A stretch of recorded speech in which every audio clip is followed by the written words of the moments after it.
अहिलेको समयमा चाहिँ नि उहाँ जुन कम्पनीमा उहाँ काम गर्नुभएको छ त्यो कम्पनीमा चाहिँ नि 1987 देखि चाहिँ नि सायद उहाँले सुरु गर्नु भएर स्थापना कालदेखिकै उहाँ फाउन्डर मेम्बर हुनुहुन्छ।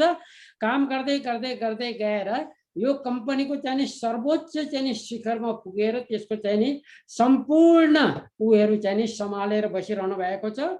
उहाँको एक्सपिरियन्सको चाहिँ नि कुरा गर्ने हो भने म हेरेर आफै पनि दङ्ग पर्दछु, किनभनेदेखि चाहिँ नि उहाँले त्यो बेलादेखि काम गरेर नेपालमा चाहिँ नि कुन प्रोजेक्टमा काम गर्नु भएर भएन भनेर पनि चाहिँ नि सोध्नु पर्ने स्थिति आइसकेको छ। जहाँसम्म चाहिँ नि इन्फ्रास्ट्रक्चरको कुरा छ, रोड कन्स्ट्रक्सन, हाइड्रोलोजी सम्बन्धी चाहिँ नि र जलस्रोत सम्बन्धी चाहिँ नि क्षेत्रमा उहाँको चाहिँ नि बडा लामो करिब 30-32 वर्षको चाहिँ नि एक्सपिरियन्स छ। उहाँले तराईको पश्चिमदेखि लिएर पहाडका पूर्व कुना कन्दराका चाहिँ नि सारा प्रोजेक्टहरूलाई चाहिँ नि भ्याइसक्नु भएको छ। अब त्यसको चाहिँ नि अहिले वर्णन नगरौँ है। उहाँले रुड्की युनिभर्सिटी, जुन अहिले आइआइटी रुड्की भनेर जानिन्छ, जुन इन्डियाको सबभन्दा ठुलो इन्जिनियरिङ वा टेक्निकल एजुकेसनको चाहिँ नि इन्स्टिट्युसन हो, 1847 मा स्थापना भएको थियो। थम्सन कलेज अफ इन्जिनियरिङ, अथवा त्यो बेला त पहिले कलेज अफ इन्जिनियरिङ भनेर पछि 1954 देखि सायद थम्सन कलेज अफ इन्जिनियरिङ भएर 100 वर्षपछि गएर त्यो युनिभर्सिटीमा चाहिँ परिणत भएर 2003 देखि चाहिँ नि फेरि आइआइटी रुड्की भनेर जानिन्छ। त्यहाँबाट उहाँले चाहिँ नि सिभिल इन्जिनियरिङमा बिई गर्नुभयो। त्यसपछि गएर चाहिँ नि एसियन इन्स्टिट्युट अफ टेक्नोलोजी ब्याङ्ककबाट चाहिँ नि उहाँले मास्टर गर्नुभयो यो जियो टेक्निकल उसमा चाहिँ नि। त्यसपछि अनवरत रूपमा चाहिँ नि उहाँ कार्य गरिराख्नु भएको छ। उहाँ चाहिँ नि जियो टेक्निकल सोसाइटीको एक्जिक्युटिभ मेम्बर र कन्सल्टिङ आर्किटेक्चर एन्ड इन्जिनियरिङ फर्मको चाहिँ नि ऊ पनि भइसक्नु के अरे एक्जिक्युटिभ मेम्बर हुनुहुन्छ भनेदेखि त्यसमा गएर नेपाल टनलिङ एसोसिएसनको पनि मेम्बर हुनुहुन्छ। उहाँ जियोलोजिकल सोसाइटी र अरू विभिन्न है यो आफ्नो के अरे प्रोफेसनल अर्गनाइजेसनमा पनि उहाँ हुनुभएको छ। त्यसैले उहाँका म धेरै समय लिन चाहन्न। उहाँले गरेका कामहरूको वर्णन गर्ने हो भने त्यसको निम्ति नै चाहिँ हामीले आधा घण्टा समय चाहिँ नि उ गर्नुपर्ने हुन्छ। यस्तो चाहिँ नि कार्य क्षेत्रमा अनवरत रूपमा लागेर नलेजले, त्यहाँबाट गएर आफ्नो एक्सपिरियन्सले, त्यहाँबाट गएर आफ्नो स्किलले उहाँ पूर्ण रूपमा चाहिँ यो राष्ट्रको निम्ति समर्पित भएर अहिलेसम्म पनि कार्य गरिरहनु भएको छ। र अब आगामी मैले नपढेका, नजानेका, नबुझेका कुराहरू उहाँले 2 मिनट आफैले पनि बोलेर आफ्नो परिचय दिनु भएर यो कार्यक्रमलाई चाहिँ अगाडि बढाइदिनु हुन म चाहिँ नि सादर अनुरोध गर्दछु। टुकलाल सर। नमस्कार। मलाई यसमा यो निकै महत्त्वपूर्ण ग्रुप U3A मा चाहिँ इन्भाइट गरेर एउटा चाहिँ महत्त्वपूर्ण अवसर प्रदान गर्नुभएकोमा सबभन्दा पहिले दामोदर सरलाई चाहिँ मेरो धेरै धेरै धन्यवाद दिन चाहन्छु। अब मैले परिचय त खासै भनिरहन जरुरी भएन, किनभने सरले अब सबै कुरा राखिसक्नु भएको छ। त्यसैले मैले अरू विशेष केही भनिरहनु नपर्ला। अब यो अहिले चाहिँ अब अहिलेको तत्कालको उसमा चाहिँ म इटेको नेपालमा म्यानेजिङ डाइरेक्टर छु र यो society of consulting architectural and engineering firms, यो चाहिँ नि अब कन्सल्टिङ फर्म्सहरूको छाता सङ्गठन, यसको चाहिँ नि म अहिले प्रेसिडेन्ट छु। अरू कुराहरू त अब यसमा यो स्लाइडमा यसो डिस्प्ले गरिएको छ। यो खासै कस्मेटिक्समा हो। म अब सिधै विषयवस्तुमा प्रवेश गर्न चाहन्छु। मलाई जानकारी भए अनुसार आजको यो ग्रुपमा चाहिँ अब टेक्निकल मात्र होइन, नन टेक्निकल अरू विविध विषयका सिनियर सरहरू यहाँ उपस्थित हुनुहुन्छ। यसो भएको हुनाले अब मैले चाहिँ नि यो अब इन्जिनियर भएको हुनाले, टेक्निकल फिल्डमै भएको हुनाले बढी अब टेक्निकल ऊ चाहिँ नि यसमा स्लाइडहरुमा अलिकति टिल्ट होला, तर पनि म चाहिँ सकेसम्म अब यसलाई अलिकति टेक्निकल भन्दा अरु विधाका सरहरूले पनि बुझ्न सक्ने भाषामा सकेसम्म म सरलीकरण गरेर राख्ने प्रयास गर्नेछु। म अब विषयवस्तुमा प्रवेश गरौँ।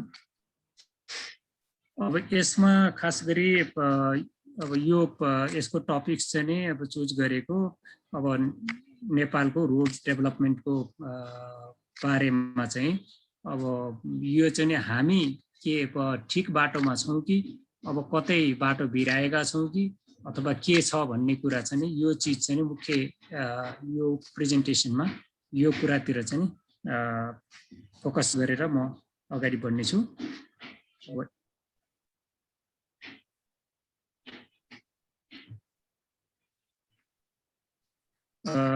यसमा अब कन्टेन्ट जेनरली हेर्दाखेरि यसमा चाहिँ अब म अलिकति इन्ट्रोडक्टरी कुराहरू गर्ने छु। त्यसपछि अब रोड डेभलपमेन्टको हिस्ट्री छोटोमा राख्ने छु। त्यसपछि यो रिजनल लेभलमा नेपालको रोड डेन्सिटी र अरु यो रिजनको चाहिँ कन्ट्रीहरुको रोड डेन्सिटी के छ भन्ने बारे केही तथ्यहरू राख्ने छु। त्यसपछि अब यो रोड हाइवे भनेको चाहिँ के हो, यो डेफिनिसनहरु र यसको चाहिँ अब क्याटेगोराइजेसन क्लासिफिकेसनहरु के हुन्छ भन्ने बारे अलिकति म राख्ने छु, प्रस्तुत गर्ने छु। त्यसपछि अब जब हामी हाइवेमा जान्छौं, अब खास गरी सडक विभागले अहिले हेर्ने भनेको चाहिँ हाइवे र फिडर रोड यति भित्र सीमित रहने कुरा छ। अब अरु सबै रोडहरु चाहिँ डिस्ट्रिक्ट लेभलको र लोकल लेभलको रोडहरु, अर्बन र रुरल रोडहरु, फार्म रोडहरु यिनीहरु चाहिँ अब डिपार्टमेन्ट अफ लोकल इन्फ्रास्ट्रक्चर डोली र सम्बन्धित अब डिस्ट्रिक्ट र म्युनिसिपालिटीहरुले हेर्नुपर्ने व्यवस्था छ। त्यसो भएको हुनाले यता चाहिँ अहिले यसमा चाहिँ सडक विभाग ले गर्ने जुरिस्डिक्सन भित्रको कुराहरुतिर बढी फोकस गर्नेछु, किनभने च्यालेन्जेसहरु र इस्युजहरु त्यतातिर धेरै बढी छन्। लोकल रोडको कम्प्लिटली अर्कै विषयवस्तु भयो, जुन चाहिँ अब त्यो छुट्टै छलफलको विषय हुन सक्छ होला। त्यसपछि अब यो हाइवेमा चाहिँ के इलिमेन्टहरु हुन्छन्, के फेसिलिटी हुनुपर्छ, के भनौं न अरु त्यससँग एसोसिएटेड अरु पूर्वाधारहरु के हुन्छन्, यो बारेमा केही कुरा राख्ने छु। त्यसपछि मुख्य रूपमा यो चाहिँ नेपालमा रोड कन्स्ट्रक्सनमा अब धेरै च्यालेन्जेसहरु छन् भनिन्छ। अब त्यो चाहिँ के किसिमका च्यालेन्जहरु विद्यमान छन् र भन्ने कुरा म राख्ने छु। त्यसपछि अनि अब अर्को चाहिँ एउटा महत्त्वपूर्ण कुरा के छ भने नेपालमा यो चाहिँ स्टेज कन्स्ट्रक्सनलाई अब धेरै पहिलेदेखि अब सडक विभागले यसलाई चाहिँ अब स्टेज कन्स्ट्रक्सन लाई चाहिँ एउटा उनीहरुको गाइडलाइनमा राखेर आएको छ। अब त्यो स्टेज कन्स्ट्रक्सन भन्ने चीज के हो र त्यसको चाहिँ अब त्यसको कारणले आउने समस्याहरू अथवा अरु निटिग्रिटिजहरु अरु हरेक स्टेजमा के समस्याहरू हुन्छ, कसरी सोल्भ गर्नुपर्ने हुन्छ भन्ने कुराहरू पनि अब इस्युहरू पनि आउँछ, त्यो बारेमा प्रस्तुत गर्नेछु। त्यसपछि अब हाइवेको अरु चाहिँ अब एसोसिएटेड एन्सिलरी फेसिलिटिजहरु के चाहिने हो अप्टिमली र नेपालमा अहिले त्यो भएको अवस्था छ कि छैन, अरु देशहरुमा हुने लेभलको चाहिँ अब एउटा चाहिँ कम्फोर्टेबल हाइवेको चाहिँ अब भनौं न युजरलाई चाहिँ अब राम्रो इम्प्रेसन दिने र राम्रो चाहिँ राइडिङ क्वालिटी दिने त्यो रोड बनाउनको लागि चाहिँ अब के कुराहरू नेपालमा कमी कमजोरी कहाँनेर छ, अब त्यो पोलिसी लेभलदेखि इम्प्लिमेन्टेसनसम्म त्यो बारेमा अलिकति म प्रकाश पार्नेछु। त्यसपछि अन्तिममा अब खास गरी यो विविध क्षेत्रको चाहिँ इस्युहरूलाई चाहिँ कसरी अब अगाडि जाँदाखेरि उपयुक्त होला भन्ने मेरो पर्सनल धारणा चाहिँ यहाँ राख्ने कोसिस गर्नेछु।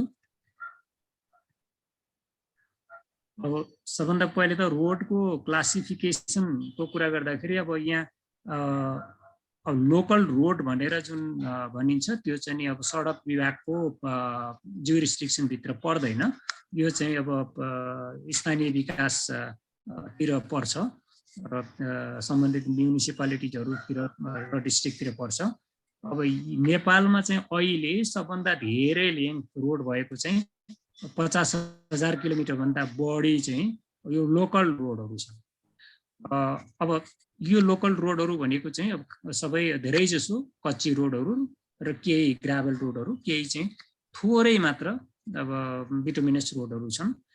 अब यो फेरि 50,000 किलोमिटर भनेको चाहिँ नेपालको जुन क्षेत्रफल छ, अब त्यो क्षेत्रफलको हिसाबले हेर्दाखेरि यो चाहिँ फेरि 50,000 चाहिँ त्यति धेरै होइन। अब त्यसो भएको हुनाले यो चाहिँ जुन एउटा कुनै पनि पोइन्टबाट अब रोडमा पुग्नको लागि अब कति टाइम लगाएर पुग्ने भन्ने अब त्यो चाहिँ अब एउटा विश्वव्यापी एउटा मान्यता स्थापित भएको छ युएनको उसमा। र त्यसमा चाहिँ अब यो सस्टेनेबल डेभलपमेन्ट गोल भनेर 2030 मा पूरा गर्ने चाहिँ एउटा चाहिँ प्रोग्राम छ ग्लोबल। अब त्यो ग्लोबल प्रोग्राम अनुसार जाने हो भने नेपालमा चाहिँ अब रोडको चाहिँ 2 लाख किलोमिटर हुनुपर्ने हुन्छ। अब त्यो चाहिँ नि कति व्यावहारिक कति अव्यावहारिक अथवा अब यसमा जान उपयुक्त छ छैन, यो खाली एसडीजी को मात्रै मिट गर्ने हो कि अथवा हाम्रो रिक्वायरमेन्ट, हाम्रो अब भनौँ न पपुलेसनले पाउने सुविधा अब कहाँनेर हुन्छ। अब जस्तो अब उच्च हिमालमा चाहिँ अब रोड बनाएर पनि काम हुँदैन होला, एरिया मात्रै हेरेर पनि हुँदैन। अब त्यो बारेमा चाहिँ पछि छलफलमा म प्रस्तुत गर्नेछु। त्यसपछि अब यसमा यो लोकल रोडमा चाहिँ rural road, urban road, agricultural road, district रोडहरु यसमा पर्छ। त्यसपछि जुन यसमा आजको उसमा चाहिँ प्रेजेन्टेसनमा बढी फोकस गर्ने एरिया चाहिँ स्ट्रेटेजिक रोडमा हो। अब यो चाहिँ नि अहिले नेपालमा 15,000 किलोमिटर छ। यिनीहरू चाहिँ सबै अब बिटुमिनस पेभमेन्ट छ। अब केहीमा कन्क्रिट पेभमेन्ट पनि छ, तर धेरै चाहिँ बिटुमिनस पेभमेन्ट छ। यसमा चाहिँ खास गरी फिडर रोड र नेसनल हाइवेजहरु पर्छ। अब फिडर रोड अब यसको डेफिनिसन भनेको अब केही इम्पोर्टेन्ट सेन्टरहरुको बीचमा कनेक्सन अब हुने चाहिँ फिडर रोड मात्रै हुन्छ भने, अब यो नेसनल हाइवे भनेको चाहिँ अब देशको चाहिँ अब पूर्व पश्चिम अब लेन्थ कभर गर्ने अथवा उत्तर दक्षिण नै कन्ट्रीको चाहिँ पुरै उसलाई छुने निकै लामो लेन्थ भएको चाहिँ यिनीहरूलाई चाहिँ नेसनल हाइवेमा वर्गीकरण गरिएको छ। अब यो चाहिँ नि अहिलेसम्म भएको चाहिँ प्र्याक्टिस अब खास गरी 2070 भन्दा अगाडिको चाहिँ अवधारणामा यति मात्रै क्लासिफिकेसन थियो भने, अब यो खास गरी यो चाहिँ जब यो काठमाडौँ मधेस तराई फास्ट ट्र्याक को चाहिँ अवधारणा आयो, त्यो पछि चाहिँ यसलाई अब एक्सेस कन्ट्रोल्ड एक्सप्रेस वे पनि नेपालमा डेभलप गर्न जरुरी छ भन्ने अवधारणा त्यसपछि सुरु भएको छ। र त्यसैको सिलसिलामा एसियन हाइवे स्ट्यान्डर्ड पनि अब नेपालको केही लिङ्कहरुमा यो चाहिँ ल्याउनु पर्ने जरुरी छ भन्ने कुरा देखिन गएको छ। र यसमा एसियन हाइवे नेटवर्कको चाहिँ अब यो चाहिँ युएन स्क्यापमा गरेको चाहिँ अनुसार नेपालले साइन गरेको एउटा चाहिँ मेमोरेन्डम अनुसार नेपालको चाहिँ 2टा रोड चाहिँ यसमा पर्दछ, जसलाई चाहिँ एसियन हाइवे स्ट्यान्डर्डमा अपग्रेड गर्न जरुरी छ। एउटा चाहिँ A2 भन्ने चाहिँ लिङ्क हाइवेमा पर्छ, जुन चाहिँ अब वास्तवमा एसियाको पश्चिमदेखि पूर्वसम्म पुरै जान्छ र नेपालको इस्ट वेस्ट हाइवे भएर जान्छ। यो चाहिँ धेरैवटा कन्ट्री पार गरेर जान्छ। त्यसको चाहिँ यो पूर्व पश्चिम राजमार्ग A2 लिङ्कमा पर्छ भने, अर्को चाहिँ अब नर्थ साउथ जुन चाहिँ इन्डिया र चाइना जोड्ने चाहिँ यो चाहिँ नर्थ साउथको चाहिँ अब यो चाहिँ रक्सौलबाट कोदारी भएर चाइनिज रोडसँग जोड्ने हुन्छ भन्दाखेरि यो त्यसलाई A42 भनिन्छ। यो 2टा चाहिँ एसियन हाइवे स्ट्यान्डर्डमा राखेको हुनाले यसको चाहिँ अब सबै कुराहरू मापदण्ड चाहिँ एसियन हाइवेको स्ट्यान्डर्ड अनुसार हुनुपर्ने हुन्छ। अब रोडको चाहिँ अब के कति रोड छ नेपालमा यो भन्ने कुरा चाहिँ अब यो एउटा निरन्तर पब्लिकेसन सडक विभागले हरेक 2 वर्षमा गर्ने गरेको थियो 1998 देखि। अब त्यसमा चाहिँ यो चाहिँ डिस्ट्रिक्ट रोडसम्म र कतिपय अब रुरल रोड र अर्बन रोड समेत पनि इन्क्लुड हुन्थ्यो पहिले। तर पछिल्लो समय आएर चाहिँ यो जब डोलीडार डिपार्टमेन्ट बन्यो अथवा अहिले डोलीले त्यसको चाहिँ कार्यभार हेरिरहेको छ, अब यो भइसकेपछि यो चाहिँ फरक एजेन्सी आइसकेको हुनाले अब सडक विभागले चाहिँ अब खालि स्ट्राटेजिक रोड नेटवर्कमा मात्रै फोकस गर्ने गरी अब त्यो चाहिँ स्ट्याटिस्टिक्स मेन्टेन गरेको छ र यो चाहिँ हरेक 2 वर्षमा अपडेट गर्छ। अब यसमा चाहिँ अब पछिल्लो समय आएर चाहिँ अब यो बुकलेटमा अथवा उसमा चाहिँ पब्लिस गर्ने चिजहरू हरेक 2 वर्षमा गर्दा पनि त्यो चाहिँ अलिकति अब कस्टली पनि हुने र फेरि त्यो कपी चाहिँ डिस्ट्रिब्युसन पनि अब सहज हुने हुनाले अहिले पछिल्लो समय चाहिँ अब हाइवे मेन्टेनेन्स इन्फर्मेसन सिस्टम भनेर अथवा अर्को चाहिँ bridge maintenance information system HMIS र BMIS भनेर यो चाहिँ अब सडक विभागको वेबसाइटमा यो चाहिँ अब कुनै पनि युजरले सडकको मतलब इन्फर्मेसन लिन चाहनेहरूले अब त्यसमा गएर त्यो म्याप हेर्न सक्ने र त्यसको चाहिँ अब सबै इलिमेन्टहरू देशको रोड नेटवर्कको लम्बाइ अब देखि लिएर कनेक्टिभिटी के छ त्यो सबै कुरा हेर्न सक्ने गरी यो चाहिँ सिस्टममा जानुपर्छ भनेर अहिले पछिल्लो समय चाहिँ अब यो 3-4 वर्ष यता अब यो दिशामा कार्य गरिरहेको छ र त्यो चाहिँ अब एउटा ड्राफ्ट भर्सनमा अहिले नै अब वेबसाइटमा अभाइलेबल छ। अब फ्युचरमा चाहिँ यो चाहिँ सधैँ निरन्तर अपडेट हुँदै जाने, कन्टिन्युअली अपडेट हुँदै जाने भन्ने व्यवस्था भइरहेको छ।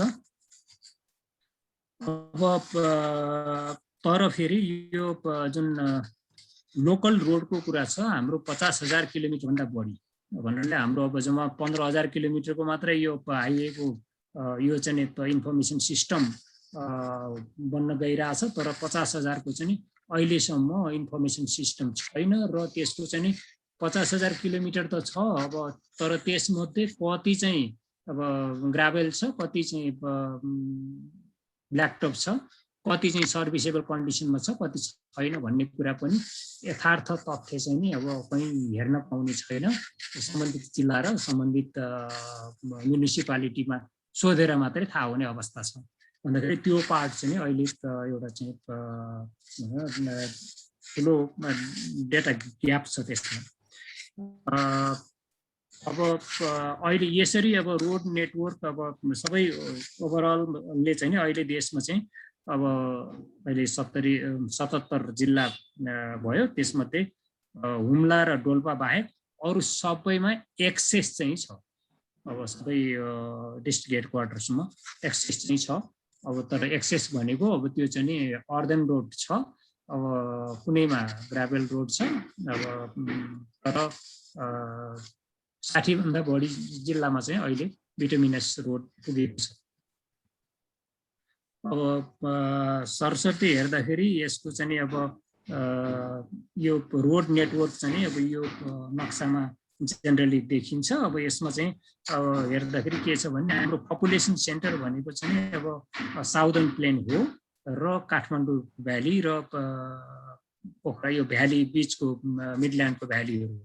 अरू ठाउँमा पपुलेसन धेरै कम छ, त्यही अनुसार चाहिँ अब रोडको डेन्सिटी पनि अब साउदर्न उसमा र यो काठमाडौँ र अरू भ्याली मिडल्यान्डको भ्यालीहरूमा बढी छ।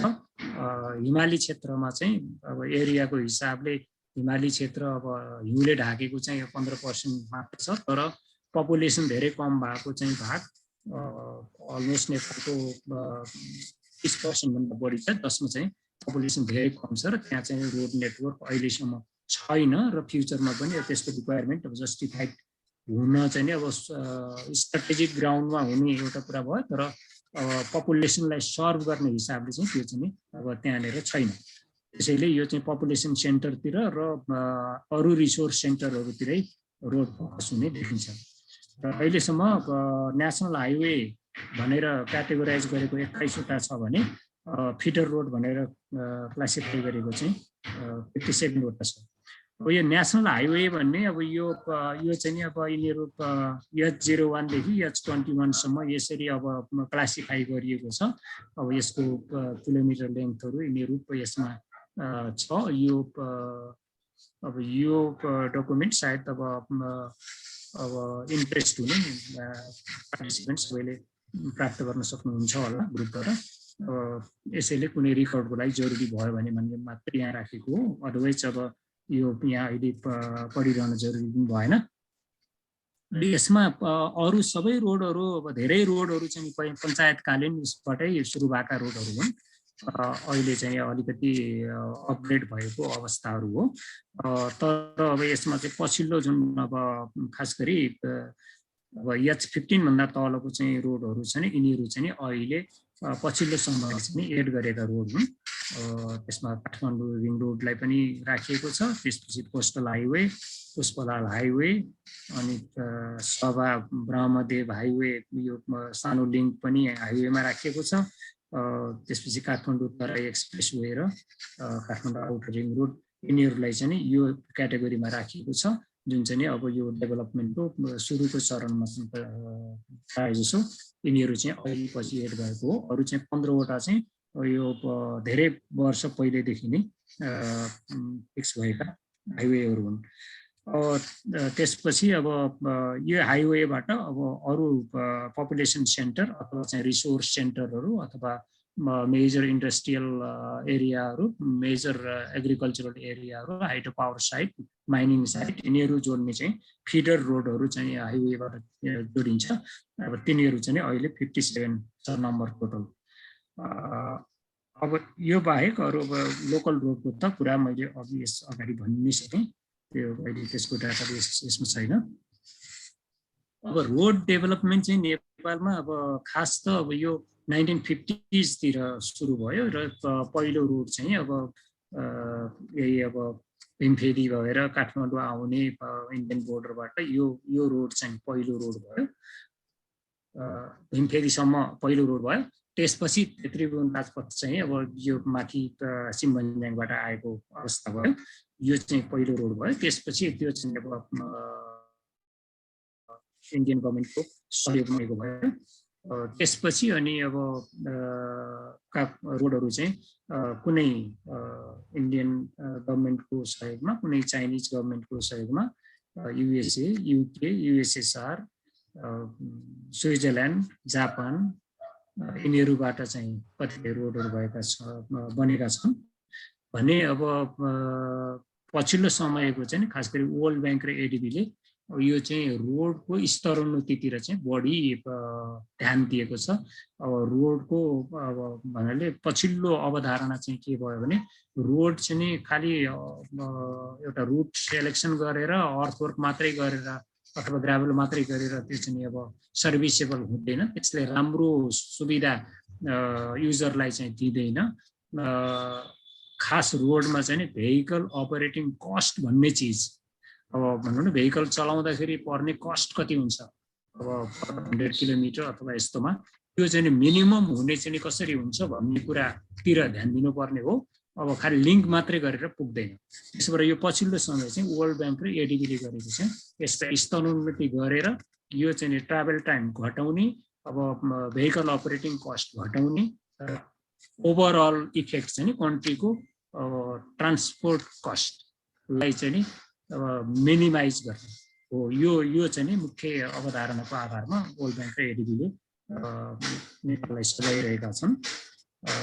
थुप्रै लगानी अहिले स्तरोन्नति र मेन्टेनेन्सतिरै भएको छ। सायद नयाँ रोडहरू ADB र उसबाट चाहिँ कमै छ।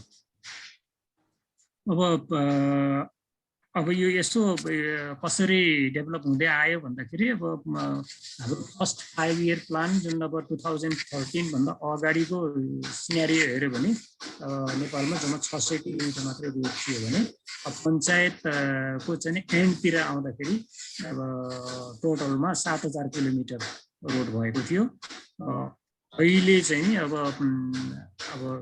स्ट्राटेजिक रोड चाहिँ 15000 किलोमिटर छ र लोकल रोडहरू चाहिँ 50000 किलोमिटर छ।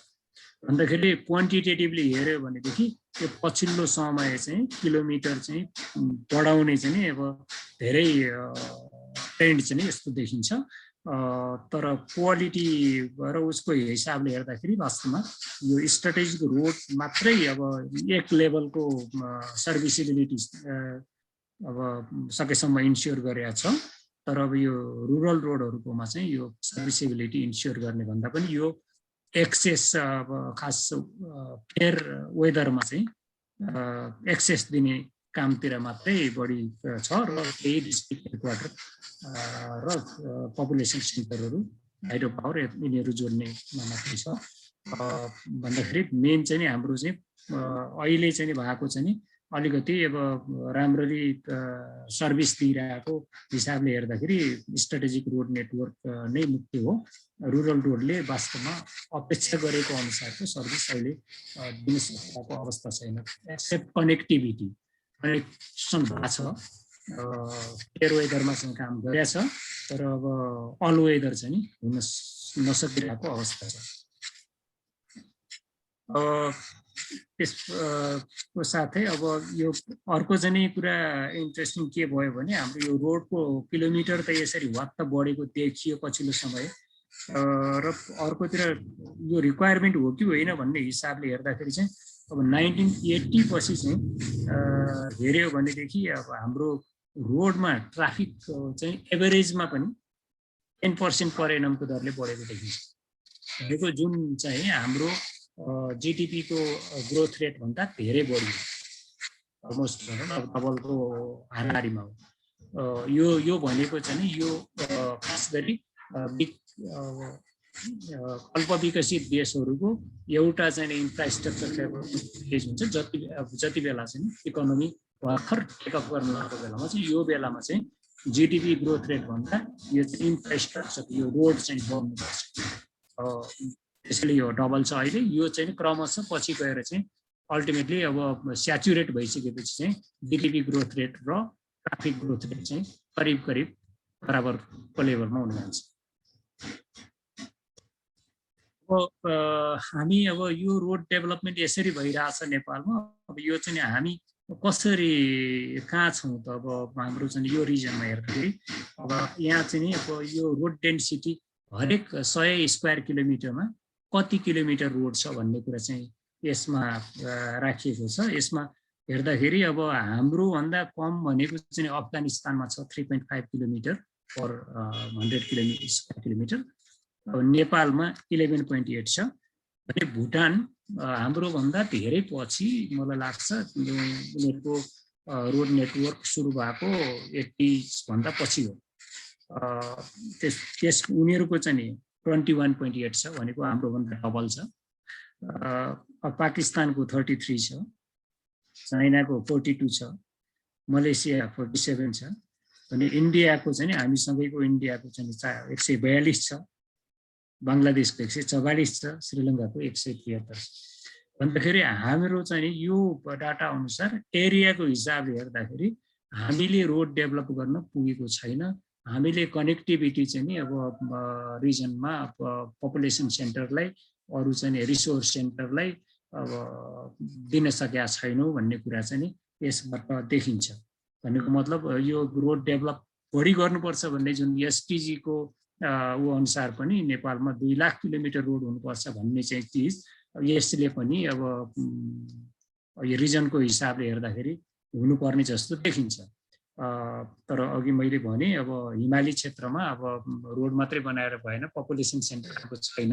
त्यसो भएको हुनाले अब त्यो एरिया चाहिँ छोडेर अरू चाहिँ पपुलेसन भएको एरियामा चाहिँ अरू देशको लेभलको चाहिँ रोड डेन्सिटी जरुरी पर्ने हुन्छ भन्ने चाहिँ कन्क्लुजन निकाल्न सकिन्छ। अब रोडको डेभलप गर्दाखेरि अब नेपालमा अब कस्तो छ भने अब गाइडलाइनको आधारमा गर्नुपर्ने हुन्छ। यो कोड अफ प्र्याक्टिस भन्ने चाहिँ अब नेपालमा रोडको डेभलपमेन्टको लागि अहिलेसम्म डेभलप भइसकेको अवस्था छैन। जस्तो अरू देशमा भन्यो भने इन्डियामा भन्यो भने इन्डियन रोड कङ्ग्रेस ले चाहिँ तयार गरेको कोडहरू हुन्छ। अब त्यो कोडहरूको आधारमा डिजाइन गर्नु पर्यो, डिजाइन गर्नेले पनि त्यसको आधारमा गर्नुपर्ने हुन्छ, प्लानिङ गर्ने पनि त्यसको आधारमा गर्नुपर्ने हुन्छ र इम्प्लिमेन्टेसन गर्ने र पछि इभन मोनिटरिङ गर्नेसम्म पनि त्यो कोडको आधारमा गर्नुपर्ने हुन्छ। र कोड भनेको चाहिँ यो लिगल्ली बाइन्डिङ किसिमको हुन्छ, म्यान्डेटरी हुन्छ। अब तर नेपालमा चाहिँ कस्तो छ भने अब त्यस्तो म्यान्डेटरी केही पनि कुराहरू छैन, गाइडलाइनको आधारमा गर्नुपर्छ। गाइडलाइन भनेको त खालि एउटा चाहिँ भनौँ गाइड गर्ने मात्रै कुरा हो, जुन चाहिँ अब कसैले त्यो फलो गर्ने हुन सक्ने भयो, अरू कुनै इन्जिनियर अथवा कन्सल्टेन्ट अब डिपार्टमेन्टले चाहिँ त्यो फलो नगर्ने पनि हुन सक्ने भयो।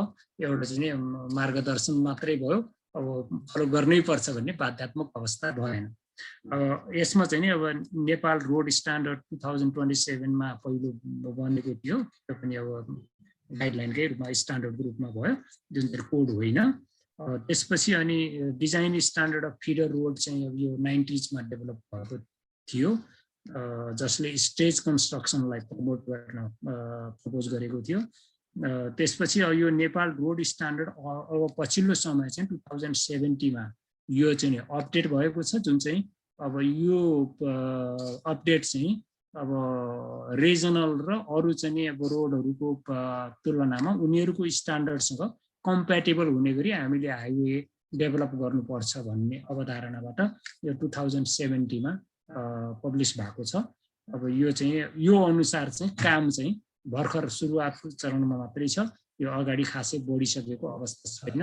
र यसलाई सपोर्ट गर्ने जुन रिसोर्स र अरू कुराहरू चाहिँ अब यो गभर्मेन्टतिरबाट पनि अब खास अब त्यति धेरै रिसोर्स आउटले गर्न नसकेको अवस्था हुनाले यो चाहिँ कतिपय उसमा चाहिँ यो बजेट कन्स्टेन्टले चाहिँ अब पनि असर पारेको छ भने कतिपय ठाउँमा चाहिँ इन्जिनियर डिजाइनर उनीहरूले अब रिक्वायरमेन्ट अब यो चाहिँ नि अब रिक्वायरमेन्ट चाहिँ नि जरुरी छैन, मेरो अनुभवमा यो जरुरी छैन भनेर अब प्रोजेक्ट म्यानेजरले अब त्यो चाहिँ नि अब खासै अगाडि नबढाउने, अब कन्सल्टेन्टले पनि एकदम सस्तो चाहिँ डिजाइनमा सस्तो रोड चाहिँ आउने गरी दियो भने क्लाइन्ट पनि दङ्ग हुने, अब यस्तो किसिमको कुराहरूले गर्दाखेरि पनि यसमा चाहिँ अब यो नयाँ स्ट्यान्डर्ड अनुसार काम भएको छैन। अरू देशमा भएको जस्तो रोड किन देखिँदैन नेपालमा?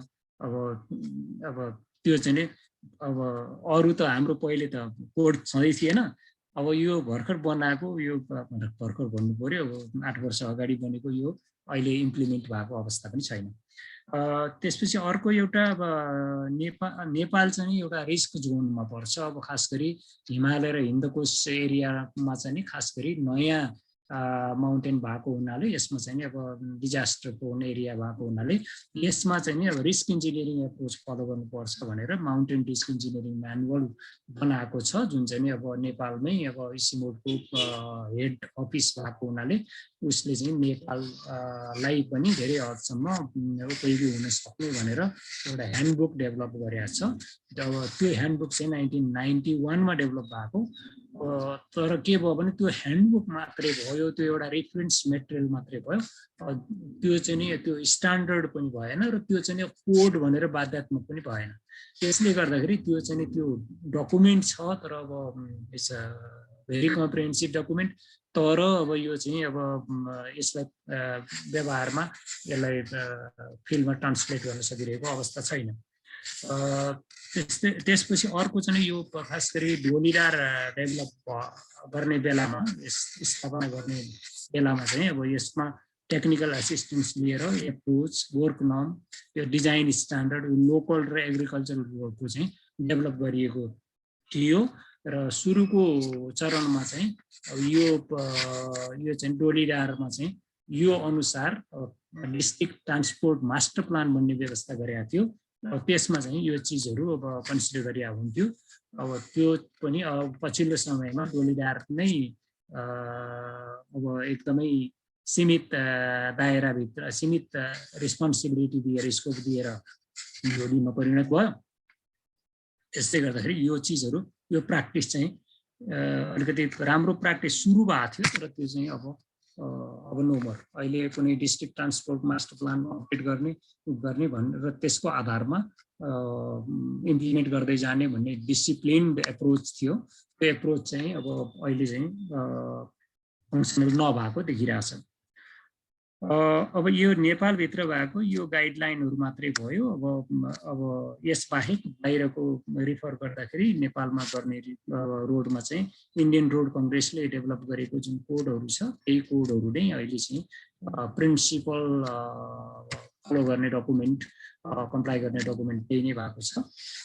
त्यसपछि अब अहिले पछिल्लो समय खास गरी यो फास्ट्यागको चाहिँ फिजिबिलिटी स्टडी पछि एसियन हाइवे स्ट्यान्डर्डको अवधारणा आयो र यो खास गरी हाम्रो एउटा नर्थ साउथ रोड र अरू चाहिँ इस्ट वेस्ट हाइवे यो चाहिँ एसियन हाइवे स्ट्यान्डर्डसँग कम्प्याटेबल बनाउने कमिटमेन्ट छ नेपालको।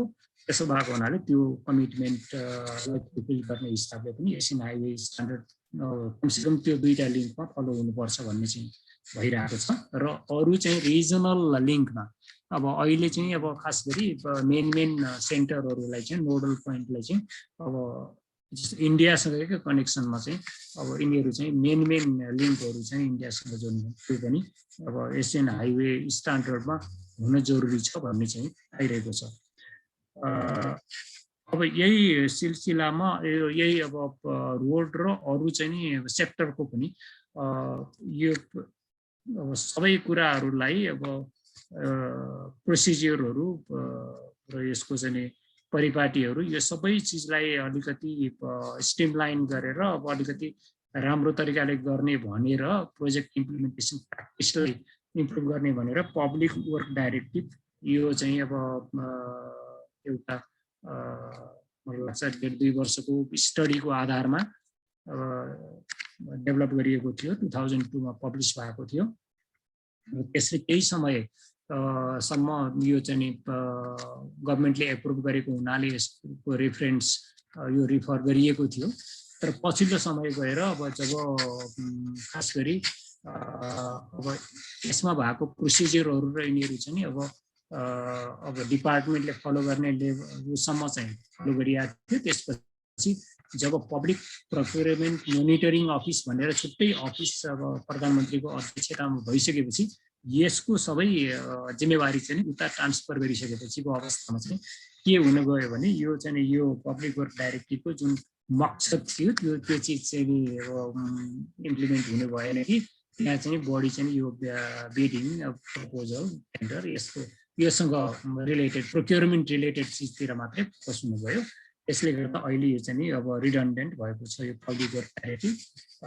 यो चाहिँ अब मैले यहाँ मेन्सन गर्दा अब हाम्रो दामोदर सरको यसमा कन्ट्रिब्युसन छ। त्यो खास गरी एजुकेसन सेक्टरमा यो पब्लिक वर्क डाइरेक्टिभमा के हुनुपर्छ भन्ने बारेमा चाहिँ उहाँले त्यो सेक्टर चाहिँ उहाँले हेर्नुभएको थियो एक्सक्लुसिभली। म चाहिँ रोड र अर्थक्वेक यिनीहरूको सेक्टरमा म पनि थिएँ।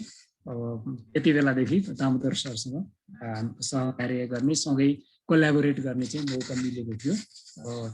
त्यसदेखि अहिलेसम्म पनि अब बेला बेलामा हाम्रो चाहिँ यसैको कारणले हामी चाहिँ भेटघाट भइरहन्छ। अब नयाँ स्ट्यान्डर्ड जुन मैले अघि भने यो चाहिँ 2070 मा डेभलप गरेको छ यो डिपार्टमेन्टले र यो एप्रुभ भइसकेको अवस्था हो। अब यसमा चाहिँ नि अब के गरेको छ भने अब यो रोड क्लासिफिकेसनलाई अलिकति फरक तरिकाले हेरेको छ। यसलाई अब एउटा एडमिनिस्ट्रेटिभ क्लासिफिकेसनको हिसाबले हेरेको छ। अर्कोतिर चाहिँ अब national highway, feeder road, district road यिनीहरू को हिसाबले हेरेको छ। जस्तो डिस्ट्रिक्ट मात्रै जोड्ने अथवा प्रोभिन्सियल सेन्टर यिनीहरू जोड्ने भयो भने त्यो एडमिनिस्ट्रेटिभ उसमा गयो भने अब अरू चाहिँ अब रिक्वायरमेन्ट अनुसार अब यसको कनेक्टिभिटी अनुसार यसको क्लासिफिकेसन भयो भने अर्को चाहिँ नि यसलाई अब त्यसले गर्दाखेरि के भयो भने यो ट्राफिक कति हुन्छ, अब यसले खास यो सिंगल लेन चाहिने कि इन्टरमिडिएट लेन चाहिने कि 2 लेन चाहिने कि 4 लेन चाहिने कि यो चिजलाई चाहिँ नि अब यसले चाहिँ नि डिफाइन नगरेको हुनाले यो पहिलो क्लासिफिकेसन जुन चाहिँ योभन्दा अगाडिको स्ट्यान्डर्डले फलो गरिरहेको थियो अब त्यो भएको हुनाले अब नेपालमा चाहिँ बढ्दो ट्राफिकको अवस्थामा आउँदाखेरि चाहिँ यो सबै कुरा रोडको चाहिँ क्यापासिटी चाहिँ यो ट्राफिक भोल्युमसँग रिलेट हुनुपर्छ भन्ने हिसाबबाट यो चाहिँ र अर्को चाहिँ डिजाइन स्पिड अब यसको चाहिँ अब एउटा चाहिँ जसरी अन्तर्राष्ट्रिय क्षेत्रमा सबै जस्तो देशमा डेभलप कन्ट्रीमा चाहिँ अब रोडको चाहिँ डिजाइन स्पिड चाहिँ लेखेको हुन्छ, त्यो चाहिँ सबै ठाउँमा इन्फर्मेसन दिएको हुन्छ र त्यसको आधारमा अब सबै अरू कुराहरू त्यसले गभर्न गर्छ, केही हिसाबले गर्ने भन्ने हिसाबबाट यो चाहिँ अब फङ्सनल क्लासिफिकेसनको अवधारणा ल्याएको छ, जस अनुसार अब यसमा क्लास 1 रोड भन्यो भने अब 20,000 प्यासेन्जर कार युनिट अब पर डे भयो भनेदेखि अब त्योभन्दा माथिको लागि क्लास 1 रोड भन्ने भयो, क्लास 2 भन्ने चाहिँ 5,000 देखि 20,000 भयो भने क्लास 3 भन्ने 2,000 देखि 5,000 र क्लास 4 चाहिँ अब त्योभन्दा कम। यो सबै चाहिँ 20 वर्षको लागि चाहिँ लिनु पर्यो। यो प्यासेन्जर कार युनिट भनेको चाहिँ 20 वर्ष पछिको लागि हो, आजको लागि होइन कि 20 वर्ष पछिको लागि यति हुने पर्यो भन्ने कुरा भयो। अर्को चाहिँ क्लास 1 को चाहिँ 120 किलोमिटर पर आवरको चाहिँ स्पिडको लागि डिजाइन गरिनु पर्यो सबै कुराहरू। अब यो डिजाइन स्पिड कति धेरै इम्पोर्टेन्ट हुन्छ किनभने अब डिजाइन स्पिड कम भएकोमा चाहिँ जस्तो भनौँ न कजवे यो अलिकति सार्प घुम्तीहरू यो सबै बनाउन मिल्यो, तर जब डिजाइन स्पिड चाहिँ अब 120 किलोमिटर पर आवर भयो भने यस्तो सार्प घुम्ती भने त केही पनि बनाउनु मिल्दैन, यो हेयरपिन कर्भ केही पनि बनाउनु मिल्दैन, यो अनि ग्रेडियन्ट पनि एकदमै स्मुथ हुनुपर्ने हुन्छ, कर्भहरू पनि एकदमै अब ठुलो रेडियसको र बिस्तारै हुनुपर्छ। त्यसैले यो चाहिँ अब रोडको धेरै कुराहरू फरक पर्ने हुनाले अहिले डिजाइन स्पिड र ट्राफिक भोल्युम दुईटा चाहिँ आधार मानेर गरिएको छ, जुन चाहिँ अब वास्तवमा त्यसले यदि यो फलो भयो भनेदेखि अलिकति हाम्रो रिजनल र इन्टरनेसनल स्ट्यान्डर्डमा रोड ल्याउन चाहिँ मद्दत हुन्छ।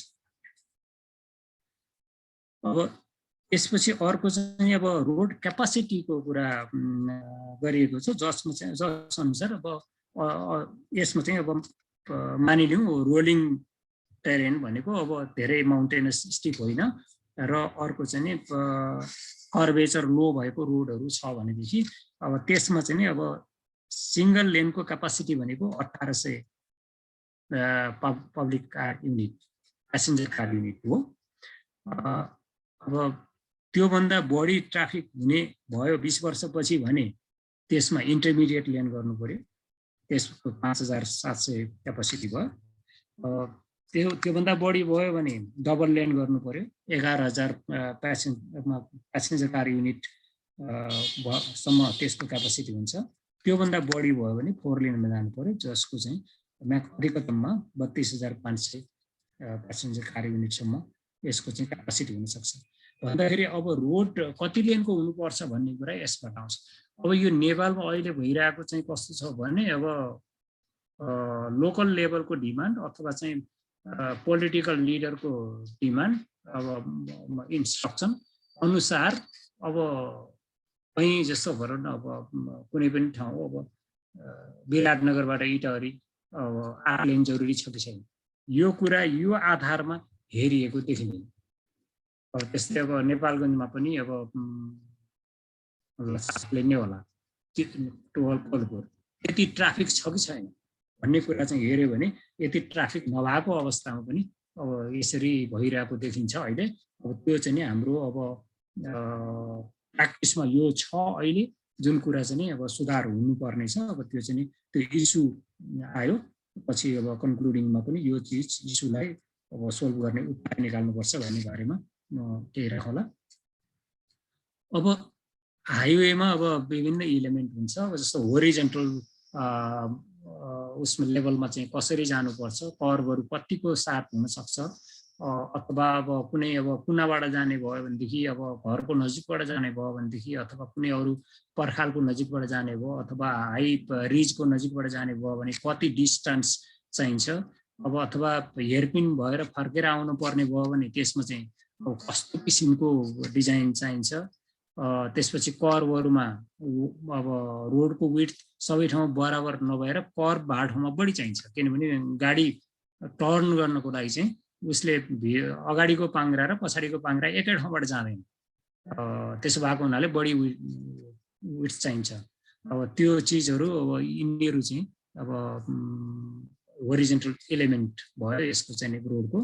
र अर्को चाहिँ राइट अफ वे भन्ने कुरा चाहिँ धेरै इम्पोर्टेन्ट चिज छ नेपालमा। एउटा चाहिँ खालि अब पहिले भएको चाहिँ उसमा के थियो भने राइट अफ वे भनेर राख्ने चाहिँ यो खालि यतिकै राखिएको थियो र जुन चाहिँ एक्वायर गरिएको पनि होइन पञ्चायत कालमा, त्यो चाहिँ बिना एक्वायर गरेरै सबै रोड बनेको हो। अहिलेसम्म पनि नयाँ रोडहरू धेरै चाहिँ एक्वायर गरेर बनेको केसहरू धेरै कम छ। यो वास्तवमा यो चाहिँ अब ल्यान्ड ओनरलाई अब यो चाहिँ यसमा मर्का पर्ने अवस्था त छ नै। अब यो यसमा पनि कस्तो छ भने यो राइट अफ वे भन्ने सबै रोड भन्नाले अब हाइवेको लागि सबैलाई एउटै गरेको छ। त्यो भनेको चाहिँ 25 मिटर दायाँ बायाँ भनेको छ सेन्टर लाइनबाट, र सेन्टर लाइनलाई आधार मानिएको छ। जुन कुरा चाहिँ अब अरू कन्ट्रीमा एक्सपिरियन्स हेर्दाखेरि चाहिँ अब त्यो चिजमा पनि अलिकति परिवर्तन हुनुपर्ने अवस्था छ। अहिलेको अब स्ट्याटस यो भयो, तर यो चाहिँ it's not giving good result होइन, त्यसमा डिफिकल्टी धेरै आउने देखिया छ। अर्को चाहिँ भर्टिकल एलिमेन्टमा चाहिँ जस्तो ग्रेडियन्ट कति हुने, अब कति चढाइ जाने, कति ओह्रालो जान सक्ने भन्ने कुरा हो। अब यसमा चाहिँ जस्तो अब फास्ट ट्र्याक गर्दाखेरि चाहिँ अब यसमा चाहिँ 4% भन्दा बढी ग्रेडियन्ट भयो भने त्यसमा अब लोडेड ट्रक जान चाहिँ सजिलोसँग सक्दैन। जस्तो हामीले देखेका छौँ नि, अब यो त्रिभुवन राजपथबाट आएर यहाँ चाहिँ थान अब उसमा चाहिँ थानकोट चेक पोइन्टमा आउनुभन्दा अगाडि चाहिँ नि त्यो हेयरपिन पेन्नेर धेरै जसो ट्रक चाहिँ त्यहाँ ब्रेकडाउन हुन्छ। त्यो भएको कारण चाहिँ त्यहाँ चाहिँ ग्रेडियन्ट 8% छ। अब 8%मा लोडेड ट्रक आउन सक्दैन। अब त्यसो भएको हुनाले ब्रेकडाउन हुन्छ, एक्सिडेन्ट हुन्छ, यस्तो कुराहरू हुन्छ। त्यसो भएको हुनाले फास्ट ट्र्याकमा चाहिँ अब सकेसम्म 4%मा राख्ने कोसिस गरिरहेको छ। अब यदि 4%भन्दा बढी जानु पर्यो भनेदेखि फेरि के हुने भयो भने ट्रकको लागि चाहिँ एक्स्ट्रा लेन छ, अन्तखेरि त्यो क्लाइम्बिङ लेन छ। यसरी मात्रै अब त्यो रोड चलाउन सकिन्छ, नत्र जहिले पनि जाम हुन्छ, अब अरू डिफिकल्टीहरू आउँछ होइन। ब्रेकडाउन भएर अब 2 लेनको बाटो सिङ्गल लेन मात्रै मुस्किलले चलाउन सक्ने हुन्छ। यसो भएको हुनाले यो चाहिँ क्लाइम्बिङ लेनको अवधारणा पनि चाहिन्छ। अब त्यस्तै अर्को चाहिँ अब यो भर्टिकलमा अब के हुन्छ भने अब कुनै ठाउँबाट अब हाइवे भनिसकेपछि त कुनै ठाउँबाट टर्न गर्नु पर्यो, यु टर्न गर्नु पर्यो, अथवा चाहिँ कुनै ठाउँबाट अर्कोतिर जानु पर्यो भने अब त्यसमा चाहिँ अब यो एस्केप र्याम्पहरू चाहियो, अब फ्लाइओभर नै चाहिएला कुनै ठाउँमा, अब यो चिजहरू आउँछ। यस्तै अब क्रस सेक्सनमा हेर्दाखेरि चाहिँ क्रस सेक्सन भनेर रोडको उसलाई काटेर हेर्दाखेरि चाहिँ त्यसमा चाहिँ अब त्यो रोड कति चौडाइ हुने हो, क्यारिजेको विड्थ कति हुने हो, अब त्यसको दुईतिर भएको सोल्डरको कति हुने हो, बिचमा मिडियन छ भने त्यो मिडियन कति चौडा हुनुपर्ने हो, टोटल फर्मेसन विड्थ रोडको कति हुनुपर्ने हो, अनि रोडमा चाहिँ अब क्याम्बर कता हुनुपर्ने होइन। सुपर इलिभेसन भनेको अब त्यो जहाँ कर्भ हुन्छ त्यसमा चाहिँ भित्रपट्टि ओह्रालो हुनुपर्छ घरको भित्र, अब त्यो कतिको हुनुपर्ने हो। त्यसपछि अब यसको दुईतिरको साइड स्लोपहरू कतिसम्म हुनुपर्ने हो भन्ने यो चिजहरू चाहिँ क्रस सेक्सन इलिमेन्टमा डिफाइन गरिन्छ। अब यसमा मैले यो फिगरमा यसो यो क्रस सेक्सनल इलिमेन्ट र होरिजेन्टल कर्भ यो भर्टिकलको चाहिँ राखेँ। यो खासै अहिले यसमा म डिटेलमा जान्न। अब नेपालमा चाहिँ यो खास गरी बजेट कन्स्टेन्टबाटै सबै चिज निर्देशित भयो। अल्प विकसित देशको रोड चाहिँ नि हामीसँग अब त्यसमा धेरै नै अब भोगिरहेका छौँ। त्यसो भएको हुनाले यो चाहिँ अब हरेक कुरा चाहिँ नि पहिले थोरै पैसा खर्च गर्ने उपाय के हुन्छ त्यो वर्कआउट गर्नु पर्यो भन्ने नै हुन्छ गभर्मेन्ट तर्फबाट। त्यसो भएको हुनाले अब के भयो भने रोड बनाउँदाखेरि पनि यो चाहिँ नि अब एकैचोटि अब 20 वर्षको लागि रोड किन बनाउने, 20 वर्ष पछिको ट्राफिकको लागि रोड किन बनाउने, अहिले अब खालि एक्सेस मात्रै दिने जस्तो भनौँ न। अब धादिङ बेसी सदरमुकाम हुँदाखेरि चाहिँ अब त्यो चाहिँ अब उसबाट अब त्यसरी अब मल्लिखुबाट त्यो रोड चाहिँ नि अब यो डिस्ट्रिक्ट हेडक्वार्टर जोड्ने यो चाहिँ पिपुल्स उसबाट गर्ने भनेर धेरै जसो श्रमदानको आधारमा चाहिँ सानो एउटा अब 3 मिटर 3.5 मिटरको ट्र्याक बनाएर जोडिएको थियो र त्यसैबाट वर्षौं वर्षसम्म सदरमुकाम त्यसैबाट कनेक्टेड थियो। पछिल्लो समयमा मात्रै आएर त्यो सिंगल लेन, अझै पनि सिंगल लेन छ तर त्यो चाहिँ अब 1998 मा होला बल्ल त्यो चाहिँ अपरेसन भएको अब 30 वर्षपछि बल्ल यो चाहिँ नि बिटुमिनस स्ट्यान्डर्डमा अपडेट भयो। अन्तखेरि यसरी अब यो अब यहाँ प्लानरको पर्सपेक्टिभबाट गभर्मेन्टको पर्सपेक्टिभबाट हेर्दाखेरि के भनिन्छ भने त्यो 20 वर्ष पहिले यो चाहिँ अब अहिले सिंगल लेनको जति पैसा लाग्यो हैन 40 करोड लागेको थियो त्यति बेला, त्यो त्यति बेला खर्च गरेको भएदेखि त्यसको उपादेयता त्यो बेला आउने थिएन। अब यो अहिले 20 वर्षपछि अब 20-30 वर्षपछि पो बल्ल त्यति ट्राफिक आयो, अब बल्ल त्यसको उपादेयता देखियो। अब पहिले नै किन बनाउने भन्ने गभर्मेन्ट साइडको कुरा हुन्छ। त्यसले गर्दाखेरि यो के भयो भने अब हामी चाहिँ एउटा भिसिएस सर्कलमा पुग्यौँ। अब यो अनुसार चाहिँ पहिले अब अर्थवर्क मात्रै गर्ने भयो भनेको खन्ने मात्रै भयो भन्दाखेरि पहाड इन्ट्याक्ट छ त्यसलाई खन्ने भयो, खनेर अब कट स्लोप हुने भयो एकातिर, अर्कोतिर चाहिँ माटो त्यतिकै स्पोइल गरेको स्लोप हुने भयो। अब यो चाहिँ वर्षौं वर्ष रहँदाखेरि के हुने भयो भने अब त्यसको इन्भाइरोमेन्टल र अरू असरहरू धेरै हुने भयो। त्यसपछि अर्को यसमा गाडी जान सजिलो पनि भएन, यो चाहिँ फेयर वेदर मात्रै हुने भयो, अल वेदर हुने भएन। धेरै दुःखसँग मात्रै यो चाहिँ चलाउनु पर्ने भयो।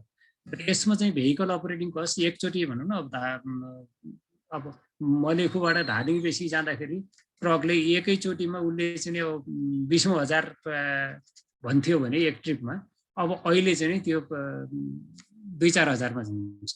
भन्दाखेरि बिटुमिनस भयो भने त्यति कममा हुन्छ, तर अर्दन रोड भयो भने धेरै बढी पैसा पर्छ। भन्दाखेरि भेहिकल अपरेटिङ कस्टको टर्म्समा हेऱ्यो भने, देशलाई इकोनोमिक बेनिफिटको टर्म्समा हेऱ्यो भनेदेखि यो चाहिँ नि वास्तवमा स्टेज कन्स्ट्रक्सन गर्नु चाहिँ राम्रो मानित हुँदैन। किनभने हामीले त गर्नुपर्ने चाहिँ बेस्ट रिटर्न जसरी दिन्छ कन्ट्रीलाई त्यसो गर्नुपर्ने हो नि त। बेस्ट रिटर्न त्यसले दिँदैन, स्टेज कन्स्ट्रक्सनले दिँदैन। पहिले नै अब त्यो मलेखु धादिङ बेसी पहिले 30 वर्ष अगाडि नै त्यसलाई चाहिँ बनाएको भए, बिटुमिनस भएको भए अहिले त्यहाँको डेभलपमेन्टको सिनेरियो नै अर्को हुन्थ्यो। भन्दाखेरि अहिले बल्ल अब धादिङ बेसी र यो चाहिँ अब नगरपालिका भयो, अब बल्ल अलिकति सुरु भएको छ, अलिकति रोड नेटवर्क बढाउनु सुरु भएको छ। भन्दाखेरि यो डेभलपमेन्ट पर गयो। त्यसो यो चिजहरू नेपालमा चाहिँ यो समस्या छ। र अर्को चाहिँ के छ भने सिंगल, अब अर्को फेरि लेन पनि अब स्टेजमा गर्नुपर्छ भन्ने छ। अब त्यसो गर्दा के हुने भयो भने पहिले सिंगल लेनको रोड खन्ने, अर्थवर्क मात्रै गर्ने, त्यसपछि केही समयपछि स्ट्रक्चर बनाउने, लेन बनाउने, त्यसपछि अनि ग्राभेल गर्ने, ग्राभेल गरेर चलाउँदै जाने, त्यसपछि अनि पछि गएर मात्रै बिटुमिनस भयो। एकातिर त्यो भयो भने अर्को चाहिँ आज अहिले सिंगल लेन भयो, अब 10 वर्षपछि अब सिंगल लेनबाट इन्टरमिडिएट लेन गर्ने भनेको 1.5 भनौँ न ऊ चाहिँ दुईतिरबाट जस्ट पास हुन सक्ने। अब त्यसपछि अब डबल लेन मजाले दुईतिरबाट पास हुन सक्ने, त्यसपछि अनि पर्यो भने 4 लेन, अब 3 लेन 4 लेन। अब यस्तो तरिकाले गर्दाखेरि के भइदियो भनेदेखि हरेक स्टेजमा गर्दाखेरि चाहिँ अब त्यो रोडको चाहिँ नि स्लोप हिल साइडको पनि अब भ्याली साइडको पनि दुईटै डिस्टर्ब गर्नुपर्ने हरेकचोटि। अब त्यसले गर्दाखेरि त्यो इन्भाइरोमेन्टली वास्तवमा धेरैचोटि ड्यामेज गर्नुपर्ने, त्यहाँको लोकल पपुलेसनलाई हरेकचोटि अब उनीहरूलाई असुविधा हुने, अब यो कुराहरू भइरहेको अवस्था छ। अब यही कुरा यो रिजनमा अरूले के गरिरहेछ भनेर हेऱ्यो भने भुटान अब हामीभन्दा सानो इकोनोमीले उसले चाहिँ नि अब सबै रोड फार्म रोड पनि एकैचोटि बिटुमिनेस स्ट्यान्डर्डमा गर्छ। सिंगल लेन होला तर बिटुमिनेस स्ट्यान्डर्डमा गर्छ। उसले बिचमा त्यो स्टेज कन्स्ट्रक्सनको अवधारणामा गएकै छैन, एकैचोटि गर्छ। भन्दाखेरि अब त्यो गरेपछि इन्भाइरोमेन्टमा चाहिँ एकचोटि मात्रै जति ड्यामेज हुनुहुन्छ त्यसपछि त्यो चाहिँ सबै चिज अब स्टेबिलाइज हुन्छ।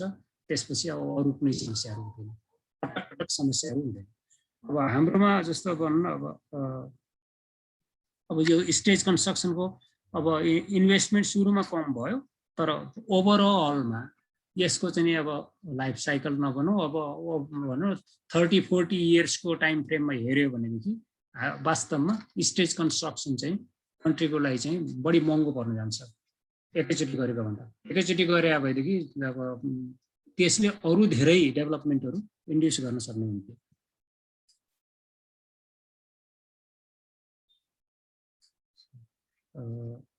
अब त्यसपछि अब यो म केही च्यालेन्जेसहरूको बारेमा क्विकली मात्रै राखौँ, अब यो टाइम पनि अब मैले धेरै लिए जस्तो छ। अब यो अलि म छिटो जाने कोसिस गर्छु।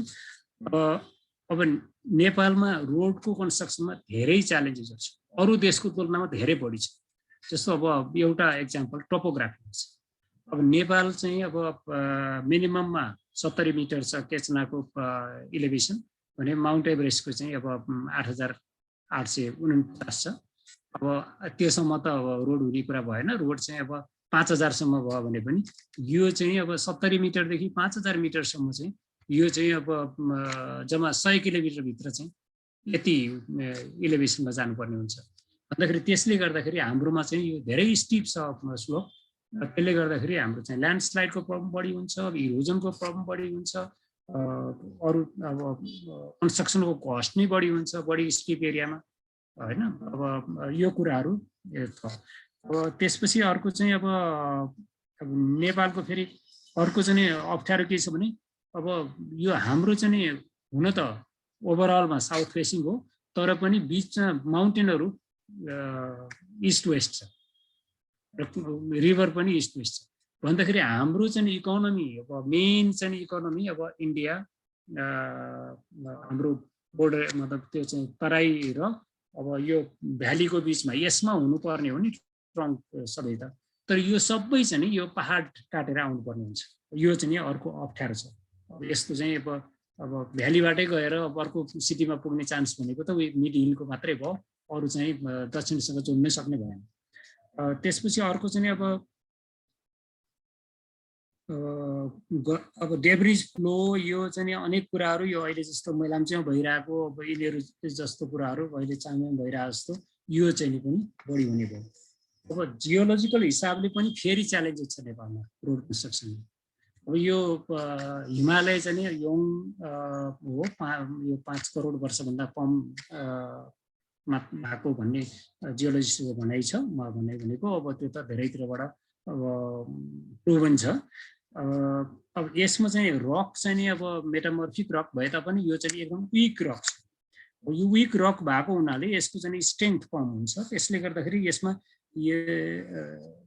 चाहिँ नि अब यो स्लोप स्टेबिलिटीको प्रब्लमहरू धेरै हुन्छ, जियो टेक्निकल च्यालेन्जेसहरू धेरै हुन्छ। अनि अब सबै अब रोडहरू चाहिँ अब यो हिलबाट जाने रोडमा चाहिँ सबै जसोमा अब कुनै न कुनै उसमा चाहिँ यो चाहिँ समस्या चाहिँ फेस गर्नै पर्ने हुन्छ। र अर्को चाहिँ के छ भने हाम्रो चाहिँ यो अब कन्स्ट्रक्सन मेटेरियलको पनि अलिकति सबै ठाउँमा एकै छैन। हामीलाई अब चाहिने मेटेरियल चाहिँ अलिकति सुइटेबल मेटेरियल भनेको कि त चुरेको हुनेवाला अथवा रिभर भ्यालीको हुनेवाला अथवा हायर हिमालयको हुनेवाला। अब अरू ठाउँमा चाहिँ अब त्यो धेरै टाढाबाट ल्याउनु पर्ने अवस्था पनि छ।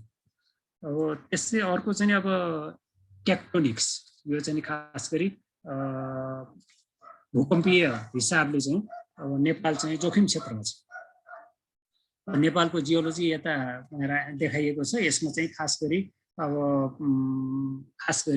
हाम्रो 3वटा मेन दरारहरू यो पूर्व पश्चिम छन् नेपालको तल। अब एउटा चाहिँ एमसिटी भन्ने हायर हिमालय र महाभारतको बिचमा एउटा दरार छ, अर्को चाहिँ महाभारत र अब शिवालिकको बिचमा छ, अर्को शिवालिक र अब साउदर्न प्लेन अब खास गरी गङ्गेटिक प्लेनमा छ। भन्दाखेरि यो चाहिँ नि दरारहरू, यो थ्रस्टहरू चाहिँ अब अर्थक्वेकको घर हो। अर्थक्वेक त्यहाँबाट सुरु हुन्छ। अब र अहिले खास गरी हायर हिमालय साइडको चाहिँ एमसिटी अहिले कम एक्टिभ छ। पहिले धेरै पहिले त्यो चाहिँ बढी एक्टिभ थियो होला। अब त्यसपछि अहिले चाहिँ नि अब खास गरी यो चाहिँ हाम्रो फोर्टिल नजिक भएको चाहिँ अब यो एमबिटी भन्ने मेन बाउन्ड्री थ्रस्ट चाहिँ अहिले एक्टिभ नै छ। त्यसमा अर्थक्वेकको जस्तो हाम्रो अब विजयपुर धरानको अर्थक्वेक र अरू गोर्खा अर्थक्वेक र उसको चाहिँ पहिलेको नेपाल बिहार अर्थक्वेक भन्ने त्यो 1934 को अर्थक्वेक, यिनीहरू चाहिँ यसबाट भयो। अब तर त्योभन्दा अझ दक्षिणमा अहिले तराईको भागबाट पास हुने अर्को चाहिँ नयाँ दरार चाहिँ डेभलप भएको छ, जुन चाहिँ सबभन्दा एक्टिभ अहिले त्यो छ। अब त्यसमा अब हुने चाहिँ फ्युचरको अर्थक्वेकहरू चाहिँ यतातिर केन्द्रित हुन्छ। भन्दाखेरि यो अर्थक्वेकको हिसाबले चाहिँ नेपाल धेरै खराब जोनमा छ र यो खास गरी अब साउथ एसियामा चाहिँ सबभन्दा खराब स्थिति अथवा वर्स्ट टेक्टोनिक जोन चाहिँ नेपाल नै पर्छ। जस्तो इन्डियाको चाहिँ 5 वटा जोनिङ गरेकोमा चाहिँ हाम्रो 5 जुन सबभन्दा वर्स्ट जोन कन्सिडर गरेर डिजाइन गर्नुपर्ने हुन्छ। अब यसमा खास गरी यो फिगरमा यो दरार कहाँ कहाँ छ, कसरी छ भन्ने कुरा चाहिँ देखाइएको छ। यो यसमा म डिटेलमा होइन। त्यसपछि अर्को हाम्रो हाइड्रोलोजीको च्यालेन्ज छ। अब यो नेपालमा पहिले त अब यो मनसुन रेन चाहिँ अब जम्मा 3 महिना हुन्छ वर्षमा। यो चाहिँ नि अब जति बेला 80% पानी चाहिँ नि त्यही 3 महिनाभित्र पर्छ। अब अरू बेला जम्मा 20% मात्रै पर्छ अरू 9 महिनामा। अर्को चाहिँ अब फेरि ड्रेनेजको हिसाबले पनि हाम्रो एकदमै बाक्लो चाहिँ नि अब ड्रेनेज डेन्सिटी छ। खोला नालाहरू धेरै छन्, 6000 जति खोला नालाहरू छन्। अब त्यसले गर्दा ग्रेडियन्ट फेरि त्यो खोला नालाको पनि ग्रेडियन्ट एकदमै स्टिप छ। एक ठाउँबाट केही कुरा चाहिँ जस्तो अब केही पहिरो सहिरो आयो भने त्यो चाहिँ कयौं किलोमिटर तलसम्म आउन सक्छ। जस्तो अहिले मेलाम्चीमा भएको छ, हेलम्बुबाट त्यहाँसम्म अब त्यत्रो डेभास्टेसन भएको छ। अब यस्तो कुराहरू चाहिँ धेरै छ नेपालमा। अब त्यस्तै अब यसमा अर्को समस्या चाहिँ हाम्रो ग्लेसियल लेक्स माथि। अब त्यो ग्लेसियल लेक मध्ये चाहिँ अब कतिपय इन्भेन्ट्री भएको छ, तर अब तैपनि अब 20-22 वटा चाहिँ पोटेन्सियल्ली डेन्जरस लेकहरू छन्, जसले चाहिँ कुनै पनि बेला अब बडी डिस्चार्ज त्यसले रिलिज गर्ने बित्तिकै हाम्रो चाहिँ अब कमसेकम 50-60 किलोमिटर 100 किलोमिटर डाउन स्ट्रिमसम्म चाहिँ त्यसले चाहिँ ठुलो डेभास्टेसन ल्याउन सक्छ। अब त्यसपछि अर्को चाहिँ ल्यान्डस्लाइड ड्यामिङ, अब जस्तो अहिले मेलाम्चीमा भएको यस्तो कुराहरू चाहिँ हाम्रो चाहिँ अब रुटिन इभेन्ट जस्तै भइरहेछ। त्यसैले यो जुन थ्योरीहरू र जुन सिद्धान्तहरू, जुन डिजाइन गाइडलाइनहरू चाहिँ यो हाइड्रोलोजीको दिइरहेछ, वर्ल्ड वाइड धेरै ठाउँ फलो हुने चाहिँ गाइडलाइनहरू छ, फर्मुलाहरू छ। त्यो फर्मुला चाहिँ नेपालको उसमा चाहिँ पानीको मात्रै फर्मुला युज गरेर चाहिँ यो चाहिँ नहुने अवस्था छ। जस्तो भनौँ न, अहिले मेलाम्चीमा पुल अब 4 वटा पुल बगायो त, अब त्यो 4 वटा पुल बगाउनु चाहिँ त्यो पानी मात्रै भएको भए त्यो बग्ने थिएन। अब यहाँ नेपालको चाहिँ अब इन्फ्रास्ट्रक्चरमा चाहिँ अब त्यो हाइड्रोलोजी जुन अब टेक्स्ट बुकको हाइड्रोलोजीले नहुने अवस्था देखिन्छ। यो ठुलो च्यालेन्ज छ। अब सोसियो इकोनोमिक च्यालेन्ज त छँदैछ। हाम्रो बस्तीहरू सबै अब फुटहिल र अलिकति स्टेबल एरियामा बस्ती हुन्छ। अब रोड जाने कहाँबाट? अनस्टेबल एरियाबाट गयो पहिरो जान्छ, स्टेबल एरियामा चाहिँ अब सबै सेटलमेन्ट र यिनीहरू हुन्छ।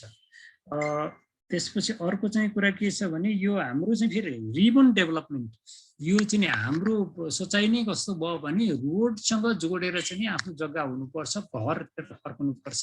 अब त्यहाँबाट सटरमा पसल गर्न पाउनुपर्छ, चिया पसलदेखि लिएर अब सबै पसलहरू। अब यो अवधारणाबाट हामी ग्रसित भएको छौँ। अब यो बेनिफिट होइन। अन्तिम अब लामो समयको फ्रेममा हेर्दाखेरि यो चाहिँ नि बेफाइदा हो, तर त्यो हामीले चाहिँ सर्ट टर्म मात्रै हेरिरहेको छौँ। अब त्यसले गर्दाखेरि यो रिबन डेभलपमेन्टले धेरै ठुलो समस्या भएको छ। अब अर्को चाहिँ अब रोड अब सेलेक्सन गर्ने, अलाइनमेन्ट सेलेक्सन गर्नेमा चाहिँ यो टेक्निकल क्राइटेरिया र टेक्निकल कन्सिडरेसन भन्दा र कुनै अब टेक्निकल क्राइटेरियाहरू भन्दा बढी चाहिँ नि अब पोलिटिकल उसको आधारमा चाहिँ र अब जग्गाको पनि कतिपय ठाउँमा त अब सहरी क्षेत्रमा भयो भने त जग्गाको साँधबाट लैजानु पर्ने हुन्छ अब दुवैतिर पार्नको लागि। अब टेक्निकल हिसाबले जता बेस्ट हुने हो त्यता जान सक्ने अवस्था छैन। यो पनि अब च्यालेन्ज नै हो नेपालको। अरू देशमा चाहिँ अब अलिकति यो पहिले नै अब सबै एक्वायर गरेर गर्ने हुनाले, कम्पनसेसन गरेर गर्ने हुनाले त्यो चाहिँ अब यो कुराहरू चाहिँ कम हुन्छ, हाम्रोमा बढी हुन्छ। अर्को चाहिँ अब डिजास्टर, अब नेपाल डिजास्टरको मुलुक भने पनि हुने भयो। धेरै किसिमको डिजास्टर वर्ष नै हामीले सुनिरहेका छौँ। त्यसो भएको हुनाले अब यो यसमा चाहिँ डिजास्टरलाई हेर्ने, डिजास्टर सेन्सिटिभ अब इन्भेस्टिगेसन, डिजाइन र कन्स्ट्रक्सन मेथडहरू फलो गर्नुपर्ने यो चाहिँ अब च्यालेन्ज छ। अब रोड वाइडनिङ नेपालको चाहिँ अब हामी स्टेज कन्स्ट्रक्सनमा गयौँ, एक लेन पहिले बनायौँ, त्यसपछि 1.5, त्यसपछि 2, त्यसपछि 4 गर्ने भयौँ। त्यसो भएपछि यो चाहिँ अब धेरै समस्या हुने भयो जस्तो भनौँ। अब सिद्धार्थ राजमार्ग पनि पहिले सिङ्गल लेनबाट पछि 2 लेन बनायौँ, पृथ्वी हाइवे पनि पहिले सिङ्गल लेनबाट पछि 2 लेन, इन्टरमिडिएटबाट 2 लेन बनायौँ। अब नारायणघाट मुगलिङ अस्ति भर्खर त्यत्रो समस्याहरू, त्यत्रो चाहिँ जनधनको क्षति भएर अब 1.5 लेनबाट 2 लेन बनायौँ भन्दाखेरि यो चक्कर चाहिँ नि हाम्रो चाहिँ अब धेरै छ। यो धेरै ठुलो च्यालेन्ज छ वास्तवमा रोड वाइडनिङमा। अब यही कुरा चाहिँ अब रोड वाइडनिङमा चाहिँ अब अरू देशमा अब जस्तो अब इन्डियाकै उसमा हाम्रै रिजनको अब हिमालयन रिजनमा अब काश्मीरमा पनि अब यसो जहाँ अब रोड हेर्ने मौका हामीले पाएका थियौँ। अब त्यो कुरा भइसक्यो अहिले। अब त्यसमा चाहिँ कस्तो छ भने यो चाहिँ जुन राइट अफ वे भन्ने छ नि हाम्रो, दुईतिर 25-25 मिटर गर्ने, यता 25-25 होइन कि भ्याली साइडमा 10 मिटर मात्रै हुन्छ, जहाँ रिटेनिङ वाल र यो मात्रै भ्याली साइडमा हुन्छ, अरू सबै हिल साइडमा हुन्छ, 40 मिटर हिल साइडमा हुन्छ। त्यसो भएपछि त्यो रोड वाइडनिङ गर्नु पर्यो भने जहिले पनि हिल साइडमा गर्ने, र त्यो 40 मिटर ठाउँ भएपछि त्यहाँ अर्कोचोटि फेरि एक्वायर गर्नु पर्दैन। तर नेपालमा चाहिँ कस्तो भयो भने हरेकचोटि वाइडनिङ गर्दा अब लेफ्ट देब्रेतिर पनि वाइडनिङ गर्नु पर्यो, दाहिनेतिर पनि गर्नु पर्यो, सेन्ट्रल लाइन राख्नु पर्यो भनेपछि यता पनि असर पार्नु पर्यो, उता पनि असर पार्नु पर्यो भन्दाखेरि यो चाहिँ अलिकति अब समस्या धेरै छ। अब त्यो पनि हाम्रो च्यालेन्ज हो। हाम्रो त्यो पोलिसी लेभलमा त्यो चाहिँ अब अलिकति यो फिडब्याक नगएर पनि होला, अब अथवा यस्तो चाहिँ अब बाहिरको एक्सपिरियन्स नभएको, एक्सपोजर नभएर पनि होला। अब त्यसपछि अर्को फेरि अब नयाँ कुरा आइरहेछ। अब हामी मल्टी मोडल ट्रान्सपोर्टमा जाने भनेर अब अहिले गभर्मेन्टको चाहिँ नि अब वाटरवे पनि खोल्ने, अथवा एयरवे त सधैँ थियो, वाटरवे पनि खोल्ने, त्यो रेलवे पनि अब डेभलप गर्ने। अब रोड र रेलवेको इन्टरेक्सन हुन पर्यो, रोड र वाटरवेसँग मिलाउनु पर्यो, अब एयरपोर्टसँग त छँदै थियो। अब यो उसको गर्दाखेरि अब रोडको फिजिबिलिटी गर्दा अब ऊ चाहिँ रेलवेले कति ट्राफिक लैजाने हो, यसले कति लैजाने हो, त्यो कसरी छुट्याउने हो। अब त्यस्तै वाटरवेले कति लैजाने हो, उसले रोडले कति लैजाने, त्यो छुट्याउनु पर्यो। अब यो चाहिँ नि झन् कम्प्लेक्स। अब यो चाहिँ फिजिबिलिटी, यो चाहिँ ट्राफिक स्प्लिटिङ गर्ने यो चिजहरू चाहिँ धेरै गाह्रो भयो। अब त्यो जस्तो अब त्यसले गर्दाखेरि के हुने भयो भने यो प्यारलल सुविधाहरू धेरैवटा हुने भयो। सेम ट्राफिकलाई, सेम प्यासेन्जर भोल्युम र सेम फ्रेट भोल्युमलाई क्याटर गर्नको लागि हाम्रो धेरैवटा फेसिलिटी हुने भयो। जस्तो फर इक्जाम्पल अब इस्ट वेस्ट हाइवे हाम्रो छँदैछ, 2 लेन थियो, अब 4 लेन गर्न लागिरहेको छौँ। त्यसले सबै ट्राफिक लिन सक्छ 20औं वर्षसम्मको लागि। अब त्यसपछि हामी फेरि कोस्टल रोड फेरि 2 लेन गर्दैछौँ, त्यसपछि यता पुष्पलाल हाइवे अर्को 2 लेन गर्दैछौँ, अब फेरि रेलवे इस्ट वेस्ट रेलवे अर्को गर्दैछौँ, अहिले फेरि इस्ट वेस्ट वाटरवे पनि गर्ने भनेर आइरहेछ। भनेपछि अब यो हामी चाहिँ अब यसै त हामी अविकसित देशको अब पैसा रिसोर्स कन्सेन्ट छ, अब यो तरिकाले गयो भनेदेखि त यसको एन्ड कहीँ पनि हुँदैन भन्दाखेरि अब यो समस्या पनि हाम्रोमा छ। अब त्यसपछि अब यो हाइवेमा फेरि हाम्रो चाहिँ कस्तो छ भने हाइवे भनेपछि खालि रोड त्यो पेभमेन्ट मात्रै हाइवे हो भन्ने चाहिँ अवधारणाबाट गइरहेको अवस्था थियो योभन्दा अगाडि। अब र त्यसले गर्दाखेरि यो चाहिँ रोडको चाहिँ यो एसोसिएटेड फेसिलिटीहरू यो चाहिँ जुन इसेन्सियल फेसिलिटीहरू त्यो चाहिँ बिल्कुलै नगरेको अवस्था थियो। तर अब यो चाहिँ अब नयाँ स्ट्यान्डर्डले चाहिँ यो चाहिँ एन्टिसिपेट गरेको छ। अरू देशमा पनि अलिकति एक्सपोजर भिजिटबाट पनि अब त्यो चाहिँ इनपुट अलिकति आएको हुनाले त्यसमा अलिकति छ, तर त्यो चाहिँ अहिले लागू भइसकेको अवस्था छैन।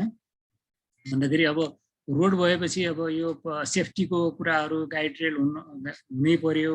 अब रोड चाहिँ अब कति ठाउँमा चाहिँ अब त्यो क्रसिङ भएको ठाउँमा यिनीहरूमा अब त्यो प्यासेन्जरको लागि मतलब पेडेस्ट्रियनको लागि पनि अब दिनु पर्यो ठाउँ, अलिकति हम्पहरू हुने भयो। अब त्यस्तै अब बाइसाइकल ट्र्याक चाहिने होला, कहीँ कहीँ अब अरू जस्तो बस लेबाई चाहिने होला, अब कहीँ चाहिँ अब यस्तो कुराहरू चाहिँ यो पहिले चाहिँ अब खासै रोड मात्रै बनाउने भन्ने थियो, रोड ड्रेन र पेभमेन्ट मात्रै त्यति मात्रै बनाउने भन्ने कुरा थियो।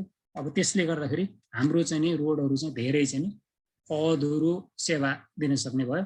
अब धेरै असुविधा हुने भयो प्यासेन्जर र इभन फ्रेटको लागि पनि कहाँ खाने हो, कहाँ गर्ने हो, अब कहाँ चाहिँ रेस्ट प्लेस हो, त्यो चिजहरू चाहिँ व्यवस्थित नभएको अवस्था भयो। अब अहिले पछिल्लो समय यही अब फास्ट ट्र्याक पछिको कुरामा चाहिँ अब एक्सेस कन्ट्रोलको अवधारणा अहिले भर्खर सुरु भएको छ। अब यसलाई अब यो 2070 को नयाँ स्ट्यान्डर्डले पनि यसलाई अङ्गीकार गरेको छ। अब यसमा चाहिँ नि अब यो चाहिँ नि अब यो यसमा चाहिँ रिबन डेभलपमेन्ट लहरै हुन मिलेन, किनभने अब एकचोटि एक्सेस कन्ट्रोल भएपछि रिबन डेभलपमेन्टलाई यसले डिस्करेज गर्छ। तर के हुन्छ भने अब त्यो रोडमा जानको लागि अब एक्सेसहरू अरू चाहिँ चाहियो, साइडको ल्याटरल कनेक्सन चाहियो। अब यस अहिलेको उसले चाहिँ नि अब खास गरी हरेक अब भनौँ न प्राइभेट प्रोपर्टीमा जहाँसुकै पनि जान पाइने छ भने अहिले अब यो चाहिँ एक्सेस कन्ट्रोल गरिसकेपछि चाहिँ अलिकति अब त्यो चाहिँ सर्टेन डिस्टेन्सबाट मात्रै जान मिल्ने हुन्छ। क्यारिज मतलब उसमा एक्सप्रेसवेको केसमा त त्यो युँ किलोमिटर पर मात्रै त्यसमा जोड्न पाइन्छ। अरू हाइवेमा पनि अब यो चाहिँ अब अलिकति डिस्टेन्समा राख्नुपर्छ भन्ने चाहिँ अवधारणा आएको छ।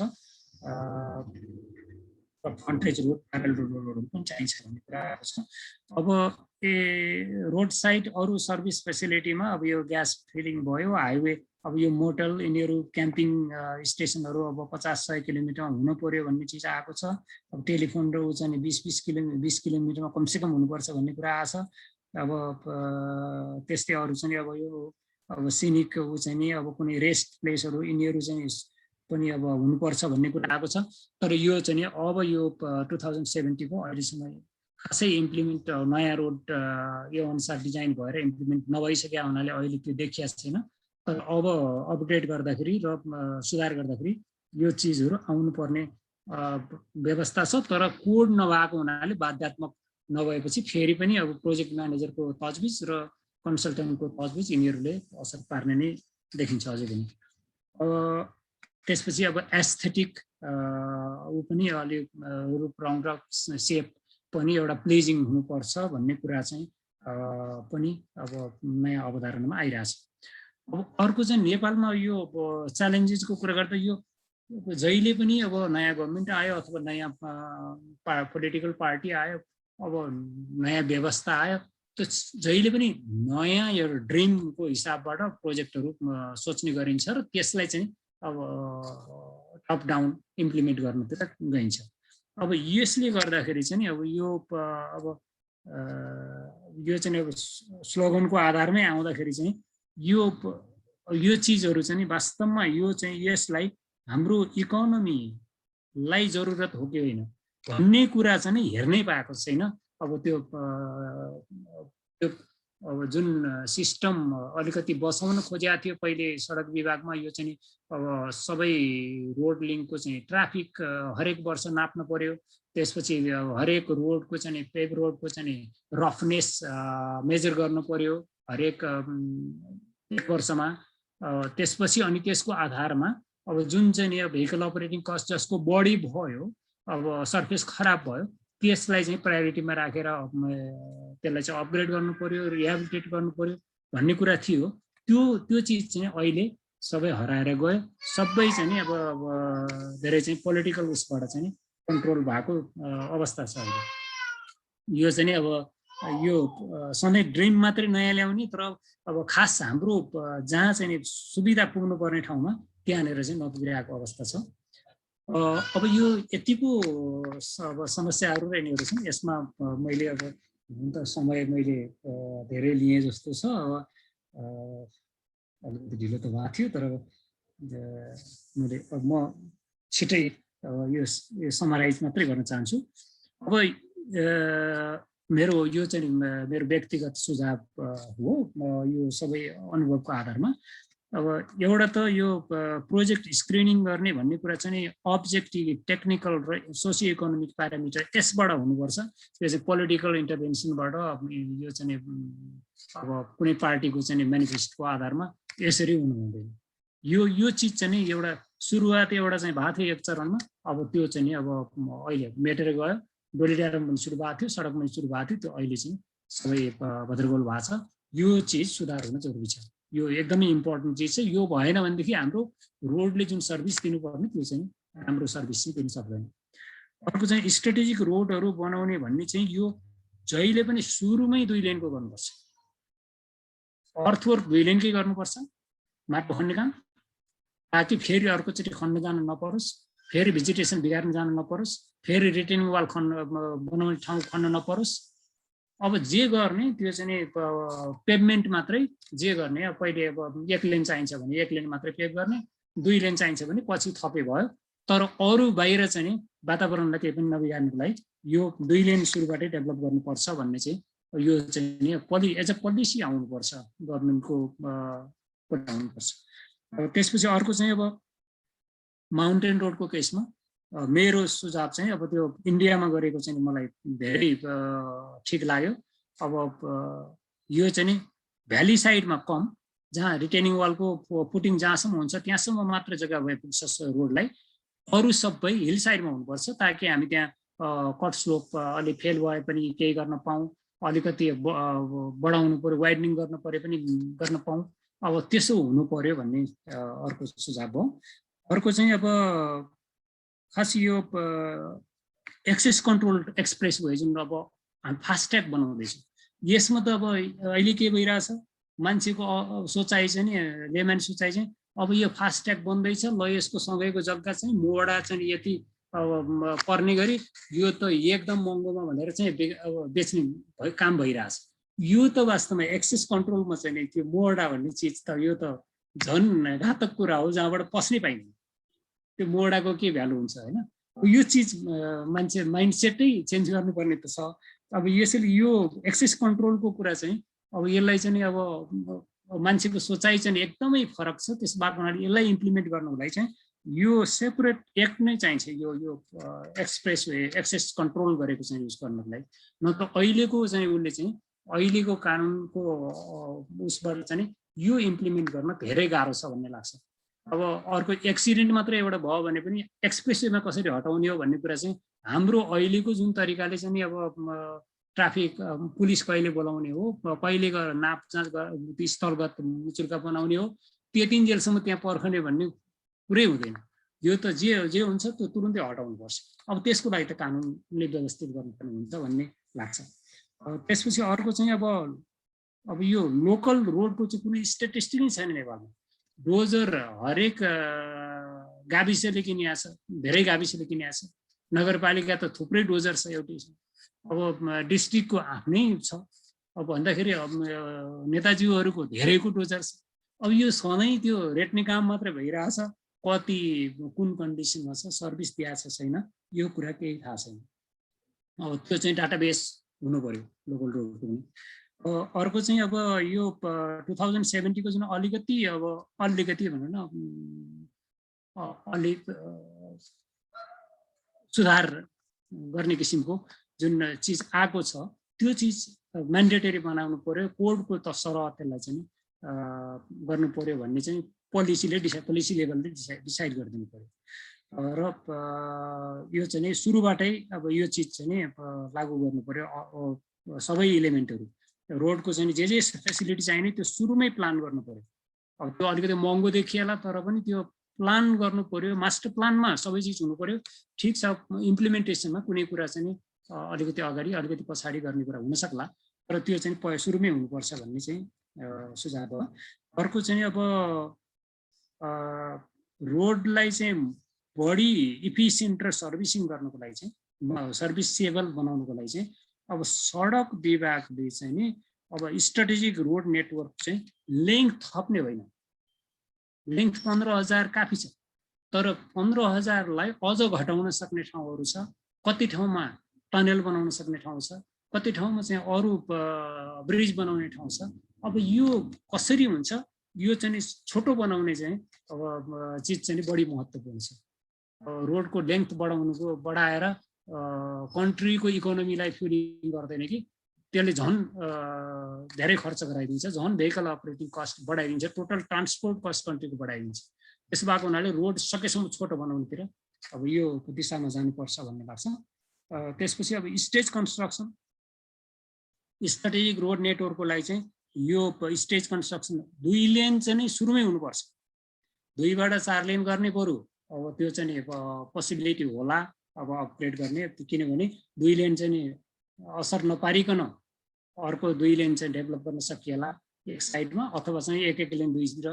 तर अब सिंगल लेनबाट डेड लेन अथवा 2 लेनमा जान चाहिँ यो चाहिँ ट्राफिक नै अब कन्स्ट्रक्सन पिरियडभरि असर नपारिकन, पब्लिकलाई असर नपारिकन गर्न सकिँदैन। त्यस भएको हुनाले त्यो चाहिँ एज अ पोलिसी त्यो चाहिँ अभोइडै गर्नुपर्ने हुन्छ। 2 लेन सुरुमै डेभलप गर्नु हुन्छ। त्यसपछि अब यो सेन्सिटिभ डिजाइनको लागि चाहिँ हाम्रो गाइडलाइन, हाम्रो कोडहरू चाहिँ यसलाई एडाप्ट गरेर बन्नुपर्छ। अब त्यो चाहिँ अहिले भएको चिजहरू पर्याप्त छैन। त्यसपछि अर्को चाहिँ अब यो ब्रिज र रोड ब्याङ्कहरू चाहिँ जहिले पनि यो रिभरबाट अब यो हाई फ्लड लेभल भनेर हाई फ्लड लेभलमा मात्र राख्ने चलन छ अहिले। अब त्यसले पुग्दैन। ब्रिजहरू हाई फ्लड लेभलको लागि मात्रै अलिकति सानो चाहिँ फ्री पोर्ट राखेर मात्र पुग्दैन। अहिले मेलाम्चीको के हालत भयो, अब यो हेर्दाखेरि चाहिँ के हुन्छ भने नेपालमा चाहिँ यो पानी मात्रैको लागि हाइड्रोलोजी मात्र हिसाब गरेर पुग्दैन, त्यससँग एसोसिएटेड डेब्रिज कति आउँछ भन्ने कुरा पनि एसेस गरेर त्यो चाहिँ अब फ्री बोर्ड चाहिँ त्यो पानीको भनौँ न क्यालकुलेसन गरेको पानीको लेभलबाट 2 मिटरले पुग्दैन कि कमसेकम 5-6 मिटर माथि जानु पर्यो, अनि मात्रै यो चाहिँ हाम्रो सुरक्षित रहन सक्छ। यदि 5-6 मिटर माथि भएको भए सायद मेलाम्चीको पुल चाहिँ अहिले बगाउने थिएन भनेर यो चिजतिर जानुपर्ने अवस्था छ नेपालको चाहिँ अब टोपोग्राफी र यसको चाहिँ हाइड्रोलोजिकल डिजास्टर यसको कारणले। त्यसपछि अर्को चाहिँ अब यो चाहिँ अब राइट अफ वे अब हिल साइडतिर बढी हुनुपर्छ, भ्याली साइडतिर कम भए पनि पुग्छ भन्ने चाहिँ यो चाहिँ इन्डियाको एक्सपिरियन्स एकदमै रेलिभेन्ट लाग्यो हिमालयन रिजनमा, खास गरी जम्मू कश्मीरको हिमालयन बेल्टमै हो। अब त्यसमा चाहिँ एकदमै राम्रो काम गरेको देखियो। त्यसो भएको हुनाले त्यो चाहिँ फलो गर्न लायक जस्तो लाग्यो। त्यसपछि अब वाइडनिङको कुराहरू प्रब्लमेटिक भएको हुनाले अब यो चाहिँ नि वाइडनिङ गर्ने सुरुमै 2 लेन गर्नुपर्छ भन्ने मैले सायद माथि रिपिट भयो होला। त्यसपछि अब 2 लेनबाट 4 लेन गर्ने केसमा चाहिँ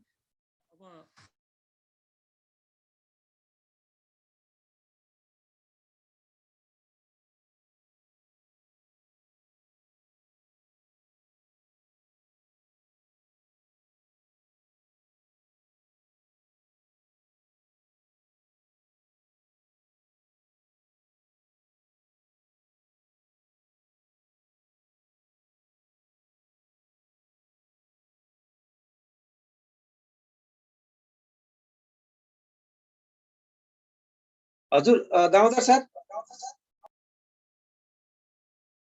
अब त्यो चाहिँ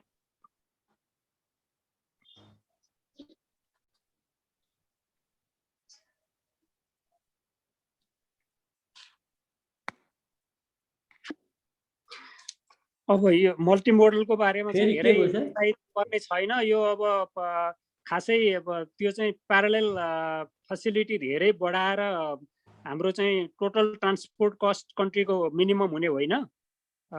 त्यसपछि अर्को चाहिँ अब खास यो मैले भन्नु खोजेको चाहिँ नि यो अब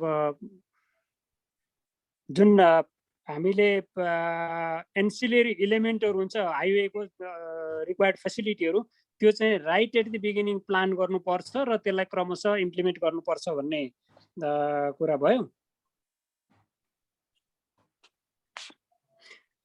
त्यसपछि अर्को चाहिँ अब यो एम्बिसियस पोलिटिकल ड्रिम प्रोजेक्टहरू चाहिँ यो चाहिँ अब अभोइड गर्नुपर्छ र यसलाई चाहिँ टेक्निकल सोसियो इकोनोमिक भायबिलिटी इन्भाइरोमेन्टल बिनाइननेस यसको आधारमा मात्रै सेलेक्सन गर्नुपर्छ।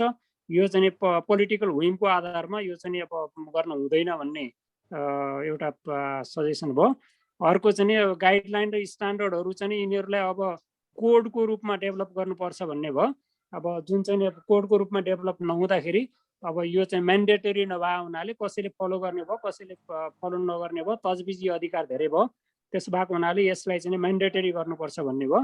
र अर्को अब ओभरअलमा चाहिँ अब सबै क्षेत्रमा कन्सल्टिङमा अब क्लाइन्टको अर्गनाइजेसनमा अब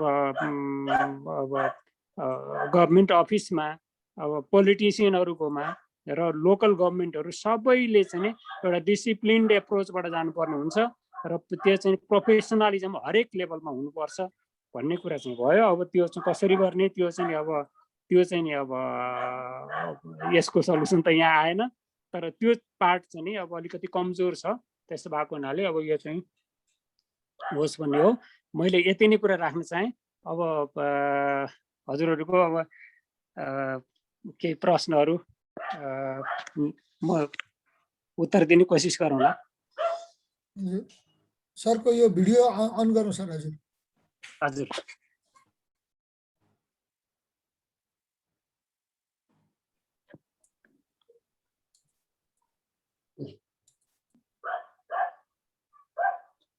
अहिले च्याट बक्समा प्रश्नहरू थियो, अहिले कता गए भागे जस्तो छ। मेरो च्याट बक्समा देखिँदैन। बक्समा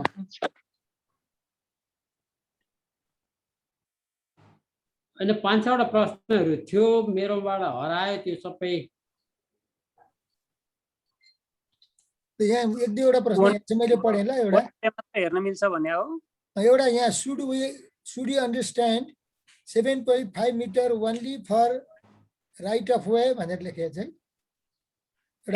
7.5 मिटर चाहिँ राइट अफ वे होइन। राइट अफ वे त अब यो हाइवेको लागि 25 मिटर बोथ साइड भन्दा टोटल 50 मिटर स्ट्रिप हो। अब 7.5 त यो चाहिँ रोडको जुन फर्मेसन विड्थ हुन्छ नि त्यो चाहिँ नि अब सिंगल लेन भयो भने अब 6 मिटर भन्दा कम हुन्छ। अब इन्टरमिडिएट लेन भयो भने 8 मिटर हुन्छ। अब 2 लेन भयो भने 12 मिटर हुन्छ। त्यो चाहिँ रोडले लिने एक्चुअल ठाउँ भयो, सोल्जर प्लस पेभमेन्टले लिने, त्यो मात्रै कम हुने हो। राइट अफ वे त बढी नै हुनुपर्छ। तर भ्याली साइडमा मेरो सजेसन चाहिँ भ्याली साइडमा चाहिँ कम भए पुग्छ, किनभने रिटेनिङ वाल एकचोटि बनाएपछि फेरि त्योभन्दा डाउन स्ट्रिममा गएर अर्को हाई रिटेनिङ वाल बनाउने चान्स कम हुन्छ। त्यस भएको हुनाले त्यो भ्याली साइडमा चाहिँ थोरै गर्ने र हिल साइडमा चाहिँ अब पहिरो र यिनीहरू स्लोप फेलियरको लागि अब ट्रिट गर्नको लागि जरुरत पर्ने हुनाले अलिकति बढी राख्दा उपयुक्त हुन्छ भन्ने मेरो सुझाव हो। हजुर ध्रुवजी र आयुष सरको छ ल। ध्रुवजी पहिला अनि आयुष सर। हस् सरको चाहिँ नि एकदम राम्रो। हाम्रो चाहिँ नि वास्तवमा भन्ने हो भने यो सडकको बारेमा हामीले जान्न चाहिरहेको कुरा आज सरले धेरै कुरा बताउनु भयो, त्यसको लागि धन्यवाद छ। हामी ढिलो भयो भने म भूमिका नगरिकन भनौँ। एउटा कुरा मलाई चाहिँ इन्ट्रेस्टिङ के लाग्यो भन्दाखेरि हाम्रो पूर्व पश्चिम राजमार्ग चाहिँ नि मेची महाकाली नै हो, त्यही तराईमै हो। त्यो बनाउँदाखेरि चाहिँ लगभग 1100 किलोमिटरमा बन्ने। त्यही चाहिँ हुलाकी राजमार्ग चाहिँ बनाउँदाखेरि पनि पूर्व पश्चिमै हो, त्यसको 1800 किलोमिटर चाहिँ बन्ने, 700 किलोमिटर बढ्ता भनेपछि त त्यो के हो? त्यो त्यस्तो चाहिँ हुने चाहिँ स्ट्रेच उति नै। अनि त्यत्रो 700 किलोमिटर बढ्ने भने त चाहिँ नि अझ एकदमै धेरै भयो। अब अलिअलि बढ्ने भनेको कुरो चाहिँ रिजनेबल 100-200 किलोमिटर भने त ठिकै छ। अब चाहिँ 700 किलोमिटर भने एउटा कुरा सरलाई चाहिँ कतिको चाहिँ थाहा छ एउटा कुरा। अर्को कुरो यो पहाडको सरले देखाउनु भयो चाहिँ इसी मोडले चाहिँ त्यो भनिसक्नु भयो कि म घरिघरि चाहिँ यहाँ ऊ चाहिँ अलिकति चाहिँ ऊ गरेको थिएँ, यहाँ लगातार सुनिरहेको थिइनँ। त्यो चाहिँ अहिले चाहिँ सबै चाहिँ प्रब्लम भनेको चाहिँ रुरल चाहिँ गाउँपालिकाहरूले खन्ने चाहिँ डोजरेको चाहिँ विकासको बारेमा थियो। इसी मोडले पनि त्यो ह्यान्डबुक चाहिँ इन्जिनियर्स ह्यान्डबुक भन्ने बनाएको रहेछ। अर्को पनि एउटा दुईटा भन्नुभएको थियो। तिनको लागू गराउन सकिने चाहिँ कतिको चाहिँ फोर्सफुल चाहिँ चिज हुन्थे। अब फेरि चाहिँ स्वतन्त्र निकाय हुन्छ नि, अब स्थानीय सरकार, तिनीहरूलाई चाहिँ त्यसलाई फोर्सफुल्ली चाहिँ मान्न लगाउन सकिने चाहिँ मेथड के छ? नत्र भए त खतमै पार्ने भए। मेलम्ची भन्या मेलम्ची त अहिले अर्कै हो, नत्र भए अहिलेका जुन क्राइसिस आछन् ती त सबै सडकले सिर्जना गरेका छन्। त्यसको बारेमा सरको चाहिँ सानो चाहिँ एकदम हामी एकदम समय छोटो छ, सरले चाहिँ छोटकरीमा भन्नु। हजुर, हस्, इन्ट्रेस्टिङ प्रश्न भयो। म उत्तर दिने कोसिस गर्छु। अब सेटिस्फाई गर्न सक्छु कि सक्दिनँ थाहा छैन। अब यो चाहिँ नि पोस्टल रोड, यो चाहिँ नि वास्तवमा पहिलेको यो चाहिँ हिँड्ने बाटो हो नि, हिँड्ने बाटोलाई फलो गरेको हो पोस्टल रोड नै, त्यस कारणले नाम हो। अब त्यो हिँड्ने बाटो भएको हुनाले यो चाहिँ नि अब हाइवेको स्ट्यान्डर्डमा नभएर यो चाहिँ नि जहाँ जहाँ खोलाहरू हुन्छ त्यो चाहिँ नि तर्ने ठाउँ अर्कै हुन्थ्यो, त्यो बाटोतिर गएको थियो। अब भन्दाखेरि त्यो चाहिँ नि धेरै ठाउँमा अब कहीँ नर्थतिर लाग्ने, कहीँ साउथतिर लाग्ने, कहीँ सिधा जाने, त्यो किसिमको भएको हुनाले टोटल लेन्थ चाहिँ नि यसमा यो चाहिँ 700 किलोमिटर बढी भएको चाहिँ नि त्यसको कारणले हो। अब यो चिज वास्तवमा यो एउटा चाहिँ अब यो पञ्चायतको बेला राजा महेन्द्रको बेलामा चाहिँ यसको पहिलो प्रारूप चाहिँ करिब करिब कोस्टल रोडको प्यारलमा भएको थियो पहिलो। अनि त्यो चाहिँ नि रिभ्यू हुँदाखेरि चाहिँ अब मैले अब कहीँ लेखेको पढेको हो, अब मैले सुनेको त होइन। अब त्यसमा के भयो भने अब राजालाई चाहिँ नि यो चाहिँ नि अब पोस्टल रोडको सँगै जाँदाखेरि यो चाहिँ नि बोर्डर रिजनमा भयो, यसको बेनिफिट एकातिर मात्रै नेपालले पाउने भयो, अर्कोतिर चाहिँ नि यसको बेनिफिट पाउने चाहिँ नि अब बेनिफिसियरी इन्डियाको पपुलेसन हुने भयो। अब त्यसो भएको हुनाले र अर्को स्ट्राटेजिक हिसाबले पनि बोर्डरमा हुनुभन्दा यो चाहिँ नि फुट हिलमा रोड अलाइन गर्नु पर्यो भनेर फेरि रसियनहरूलाई फेरि रिक्वेस्ट गरेर रिभ्यू गरेपछि अनि त्यो चाहिँ नि फुट हिलमा चाहिँ गर्दाखेरि यो चाहिँ नि अब 1024 कि कति किलोमिटर आएको। अब त्यो तल जाँदाखेरि के हुन्छ भने रिभर क्रसिङ चाहिँ कहाँबाट गर्ने भन्ने कुरा लेन्थ घटाउनु पर्दाखेरि त्यो माथि आउनु पर्ने कारणले यो चाहिँ नि बढी भएको भन्ने लाग्छ। अब ठ्याक्कै डिटेल त मैले पनि भन्न सकिनँ होला, तर मोटामोटी चाहिँ नि अब त्यही रिभर क्रसिङकै कारणले तलमाथि गर्नुपर्ने हुनाले यो चाहिँ नि लामो भएको हो। अब यो पहिलो प्रश्नको मैले यसरी उत्तर दिने कोसिस गरेँ। अब अर्को चाहिँ नि अब जुन अब रिस्क सेन्सिटिभ डिजाइनमा हामी जानै पर्छ, अब त्यो चिज गर्नुपर्छ। त्यसको लागि माउन्टेन रिस्क इन्जिनियरिङ म्यानुअल जुन बनाएको छ इसी मोडले, त्यो चाहिँ एउटा एकदमै वेलकम इनिसिएटिभ थियो 1991 मा। त्यो चाहिँ एकदमै नेपालमा भएको भनौँ न अफिस भएको संस्थाले निकालेको एकदमै राम्रो चाहिँ कमेन्डेबल रिपोर्ट थियो। तर के हुन्छ भने त्यो चाहिँ अब थ्योरिटिकल पार्ट र त्यसको चाहिँ ओभरभ्यू दिने हिसाबले एउटा कम्प्रिहेन्सिभ कभरेज हुने हिसाबले गरेको कम्पाइलेसन गरेको हिसाबले त्यो धेरै राम्रो थियो। अब यसमा यो वीरेन्द्र बहादुर देउजा जुन पूर्व सहसचिवबाट रिटायर हुनुभएको, उहाँ धेरै नलेजेबल पनि हुन्थ्यो यसमा, उहाँहरूले लिड गरेको टिमले गरेको हो। त्यो वास्तवमा धेरै राम्रोसँग गरेको थियो। तर अब त्यसको चाहिँ अब के भयो भने त्यसबाट प्र्याक्टिसमा ल्याउनको लागि अब सम सर्ट अफ अब त्यसलाई गाइडलाइनमा कन्भर्ट गर्नु पर्यो कमसे कम। अब सकिन्छ भने कोडमा कन्भर्ट गर्नु पर्यो, म्यान्डेटरी बनाउनु पर्यो। हो त्यो दुईटा स्टेप चाहिँ यसमा चाहिँ पुगेको छैन। त्यो पुर्याउन सकियो भनेदेखि त्यो चाहिँ वास्तवमा धेरै नै युजफुल इन्फर्मेसन त्यसमा छ। अब त्यसले धेरै सुधार गर्न सक्छ हाम्रो रिस्की जोनमा चाहिँ। हजुर हस् धन्यवाद। हस् सर।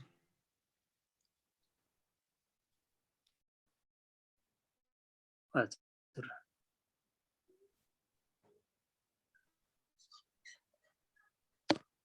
सरको आवाज सुनिएको छैन। हो कुनै अरु प्रश्न बाँकी छ भनेदेखि हजुर आयर सरले गर्नुहोस्, अनि गुप्ता सर, त्यसपछि अनिल घिमिरे सरको। ल तीनजनाको छोटो छोटो राखौँ है क्वेसन चाहिँ। हस् धन्यवाद सुवर्ण सर। अनि टुकलाल सरलाई धेरै धेरै धन्यवाद छ, धेरै राम्रो प्रस्तुति गर्नुभयो। तर मलाई के लाग्यो भने अब यो चाहिँ एकदमै उच्च स्तरको सरको प्रेजेन्टेसन भयो, तर सडकको स्थिति हेर्दाखेरि हाम्रो चाहिँ यहाँ कस्तो छ अब यो सबैले अनुभव गरेकै कुरो हो। मैले जान्न चाहेको यति कुरो के भने यो सडकको जुन चाहिँ दायाँ बायाँतिरको मार्जिन छ, यो सार्वजनिक सडक ऐनले चाहिँ दायाँ बायाँ 31 मिटर छोड्ने भन्छ। अनि अर्को यो सडक बोर्ड निर्देशिका भन्ने छ एउटा, त्यसले चाहिँ 4 किसिमको सडक राजमार्ग, सहायक मार्ग, शहरी मार्ग र जिल्ला सडक भनेर यसरी छुट्याएपछि 25-25 मिटर राजमार्गमा, सहायक मार्गमा 15-15 अनि शहरी मार्गकोमा चाहिँ 2.75 देखि 25 मिटरसम्म भन्छ। जिल्ला सडकको हकमा 10-10 मिटर भन्छ। यो चाहिँ राजमार्गकोमै एकरूपता भएन। र एक अर्को कुरो, यो सडक विभागले पनि त्यही काम गर्ने, यो सडक बोर्डको आवश्यकता किन भएको होला आखिर? यो दुईटैले एउटै निकाय एउटै कामका लागि दुईटै निकाय किन आवश्यक पर्यो? र अर्को कुरो, यो सडक ऐनमै चाहिने राजमार्गको वरिपरि जाने वृक्षारोपण गर्ने भनेर सडक विभाग, प्रदेश सरकार र स्थानीय निकाय भनेर त्यहाँ तोकिदिएको छ। तर कतै पनि वृक्षारोपण गरेर त्यो चाहिँ हराभरा सडक राजमार्ग बनाएको अहिलेसम्म देखिएको छैन। यो चाहिँ किन यो कार्यान्वयन हुन सकेन? अर्को कुरो, यो विकसित मुलुकमा हजुरको चाहिने रोडको किनारतिर एउटा लाइनिङ हुन्छ, जो त्यो बोर्डर चाहिँ क्रस गर्ने बित्तिकै ठुलो आवाज आउँछ र त्यो सवारी चालक सतर्क हुन्छ दुर्घटनाबाट बच्नको लागि। त्यस्तो पनि कहीँ देखिन्न हाम्रो राजमार्गमा। यो के हो यो कुरो? मैले यति जान्न खोजेको हो। हस् धन्यवाद। समय छोटो। अब गुप्ता सर पनि राखिहालौँ है सर। सर गुप्ता सर पनि राखौँ। हजुर यो उहाँको प्रश्न मैले पहिले लिउँ अनि त्यसपछि अर्को गरौँला। अब यसमा यो राइट अफ वे चाहिँ अब विभिन्न क्याटेगोरीको रोडको लागि यो पछिल्लो उसमा चाहिँ अलग अलग गरेको छ। र यसमा यो अलग अलग गरेको त अब यो त्यही त कारण हो नि, यो हाम्रो फङ्सनल रिक्वायरमेन्ट के हो रोडको भन्ने कुराको आधार नभएर यो चाहिँ नि अब कति अब त्यो चाहिँ ल्यान्ड ओनरलाई मर्का पर्यो अथवा ऊ पर्यो भन्ने हिसाबले यो बेला बेलामा यो चाहिँ नि अब एउटा चाहिँ भएर पनि फेरि त्यसको स्पेसल एडजस्टमेन्टहरू गरेको पनि छ। जस्तो भनौँ न, पृथ्वी हाइवेकै कुरा गर्दाखेरि हुनुपर्ने 25-25 मिटर, अब तर कतिपय जिल्लाहरूमा चाहिँ यो चाहिँ यसलाई रिल्याक्स गरेको छ। अब यस्तो कुराहरू पनि आएको छ। अब त्यो वास्तवमा नहुन पर्ने, सबैमा युनिफर्मिटी हुनुपर्ने हाइवे भनेपछि अब फिटर रोडकोमा कम अब ठिकै हो। अब अरू चाहिँ अब रुरल रोड र यिनीहरूमा त अब अलिक कम हुनु ठिकै हो। तर अब यो खास चाहिँ हाइवेमा चाहिँ यो कम्प्रोमाइज गर्न नहुने हो। अब त्यो कम्प्रोमाइज भएको छ कतिपय ठाउँमा। त्यो चाहिँ केही स्पेसल डिसिजन के क्याबिनेटबाट गरेको भन्ने कुरा सुन्नमा आएको छ। अब त्यो त्यस्तो रिल्याक्सेसन पनि भएको छ। अब त्यो कुराहरू नहुन पर्ने हो। हामीले एउटा डिसिप्लिन्ड एप्रोच फलो गर्ने भनेपछि अब राज्यले उसले गभर्मेन्टले पनि अब त्यो डिसिप्लिन फलो गर्नुपर्ने हो। अब त्यो एउटा पहिलो प्रश्नको त्यही मैले यति नै भने। अब यो पब्लिक रोड एक्ट अनुसार एउटा छ, तर अरू जे भए पनि जे गर्ने हो त्यो चाहिँ कन्सिस्टेन्टली त्यही फलो गर्नु पर्ने हो। अर्को चाहिँ अब यो सडकमा हुनुपर्ने फेसिलिटिजहरू यिनीहरू चाहिँ किन छैन भन्ने कुरा छ। अब यो अब 2070 भन्दा पहिले त यहाँ हुनुपर्छ भन्ने कुनै गाइडलाइन पनि यहाँ नेपालमा थिएन। अब यो बाहिरको फलो गर्दाखेरि के भयो भने अब यो ठ्याक्क रोड भनेपछि अब यसको यहाँ कस्ट इफेक्टिभ हुनुपर्छ, यो पर किलोमिटर कस्ट चाहिँ कन्ट्रोल्ड हुनुपर्छ, अब कम हुनुपर्छ भन्ने कुराहरू चाहिँ नि अब वास्तवमा अब यो आइरहन्छ यो डेभलपिङ कन्ट्रीमा जहाँ पनि अब यो समस्या आउने हो। अब त्यो गर्दाखेरि के हुन्छ भने रोड भनेको चाहिँ अब त्यो फर्मेसन विड्थ चाहिँ घटाउन मिलेन, त्यो पेभमेन्ट ग्राभल स्राभल जे गर्ने हो त्यो चाहिँ घटाउन मिलेन।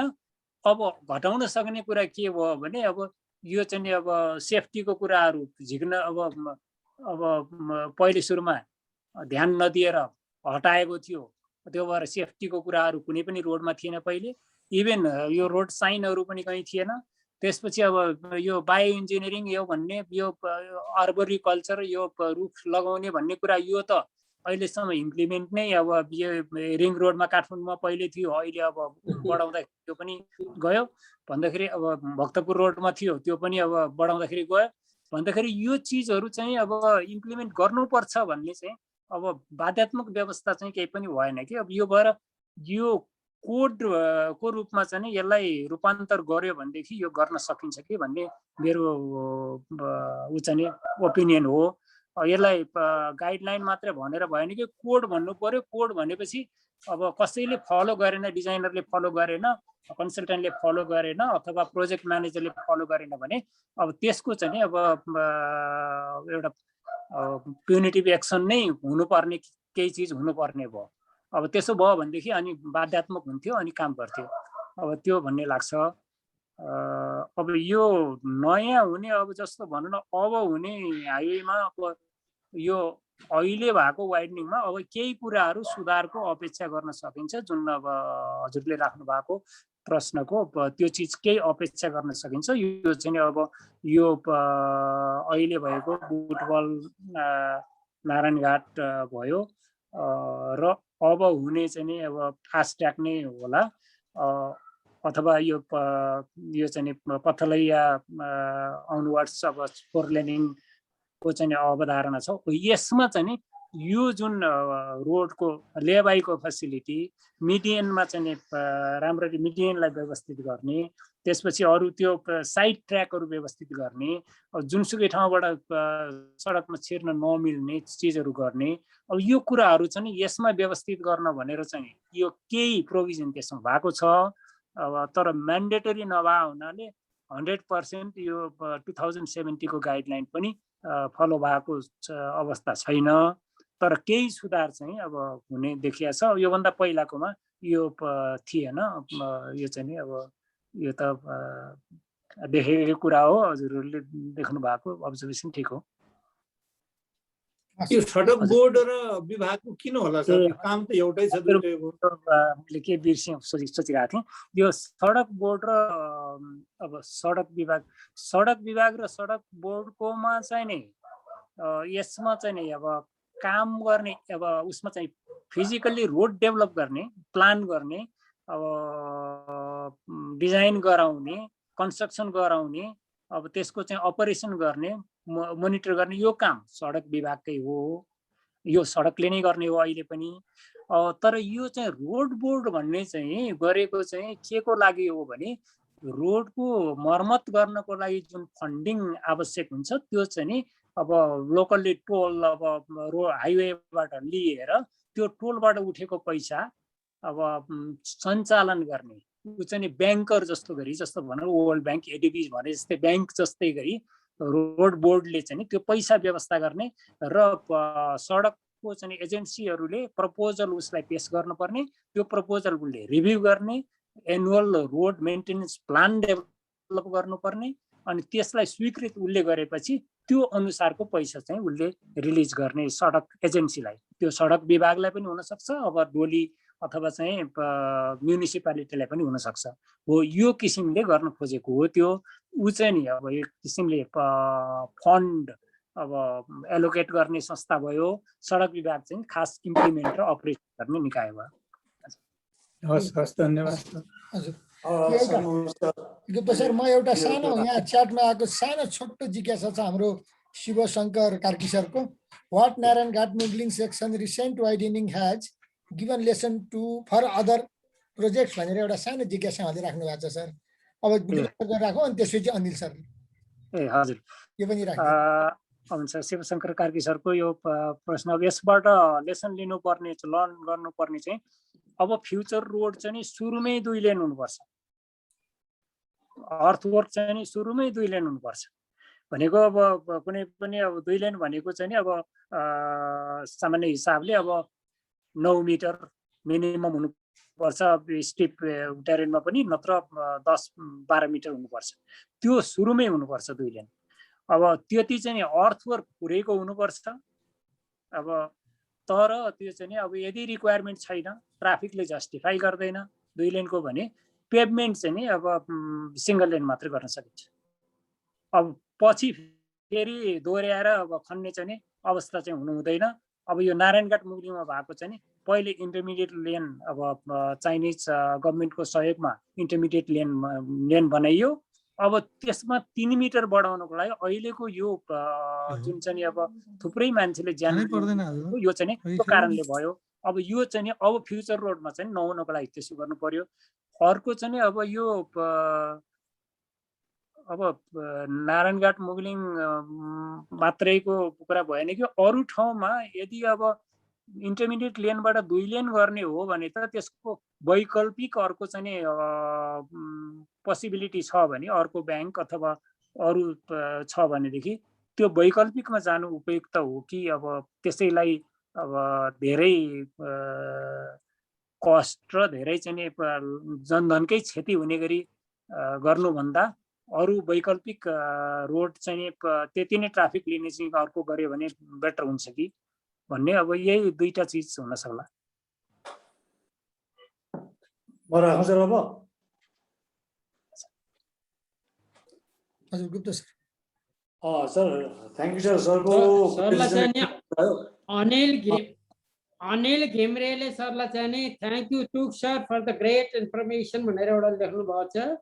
दोस्रो अब शिवशङ्करको त भनिहाल्नु भयो। Anil घिम्रेले my query is that all know that the huge role of geological importance in the road construction in the context of Nepal morphology, but why there is no any engineering geologist been in the road department for the building of quality roads or any idea भनेर चाहिँ नि हाम्रो वहाँ जियोलजिकल engineering नै पढायो हो क्या र अनिलले चाहिँ नि सोध्नु भएको छ।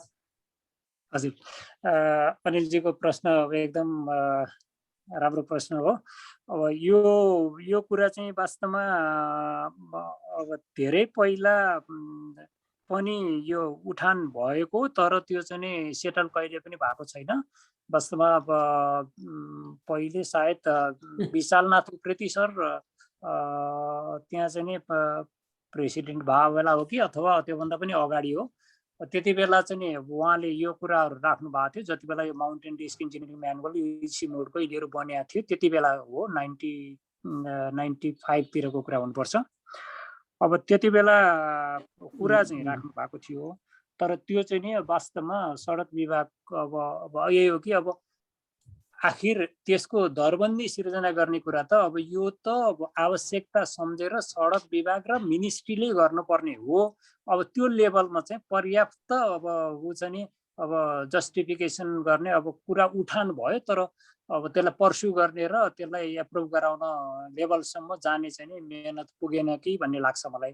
त्यो कुरा उठाउनु भएको चाहिँ थियो सडक विभागमा, तर त्यसले मात्रै गर्न सक्ने भएन। यो दरबन्दी सिर्जना गर्ने त मिनिस्ट्री लेभलबाट हुने कुरा भयो। त्यो चाहिँ नि सायद त्यो जोड नपुगेको होला। अरू डिपार्टमेन्टमा जस्तो अब इरिगेसनमा चाहिँ नि जियोलोजिस्टको व्यवस्था छ भन्दाखेरि यसमा हुन हुँदैन भन्ने त कुरा होइन। अब सडक विभागको पर्सपेक्टिभ अब उहाँहरूले अब कुरा गर्ने अब यो प्रश्नहरू त बेला बेलाको कन्फरेन्सहरूमा पनि उसमा पनि क्वेसनहरू सोध्ने गरिरहेको छ। अब त्यसमा चाहिँ उहाँहरूको जस्टिफिकेसन के छ भने हामी आफूले डिजाइन गर्दैनौँ, हामी आफूले रिभ्यू पनि गर्दैनौँ।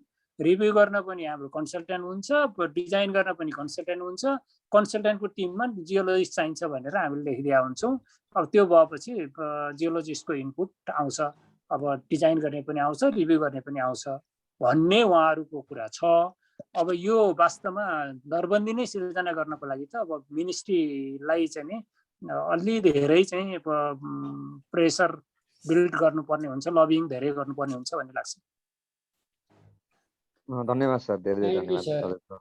परामर्शको लागि। हस् गुप्ता सर मैले राख्छु र अब ल हजुर हजुरको लास्ट क्वेसन। मैले के कुरा राख्न खोजेँ सरको यो जति कुरा चाहिँ सुनियो अहिले सर, यसमा यो सडकको यसको विकल्पमा हाम्रो जस्तो पहाडी मुलुकहरूमा यो रोपवेले चाहिँ यसको विकल्प चाहिँ लिन सक्ने नसक्ने के हिसाबले चाहिँ यसलाई सोचिया हो सर? यो चाहिँ अहिले जति यसका अब्स्ट्याकलहरू चाहिँ देखिए भए त्यसलाई चाहिँ त्यसले विकल्प दिन सक्ने अवस्था नभएर चाहिँ नगरे हो सर, त्यो के भएको होला? कि जब कि अब 1911मा नै सुरु भएको थियो हाम्रो चाहिँ उता विद्युत के अरे उता पर्किङमा, 1917मा सुरु भयो यो चाहिँ ऊ चाहिँ के अरे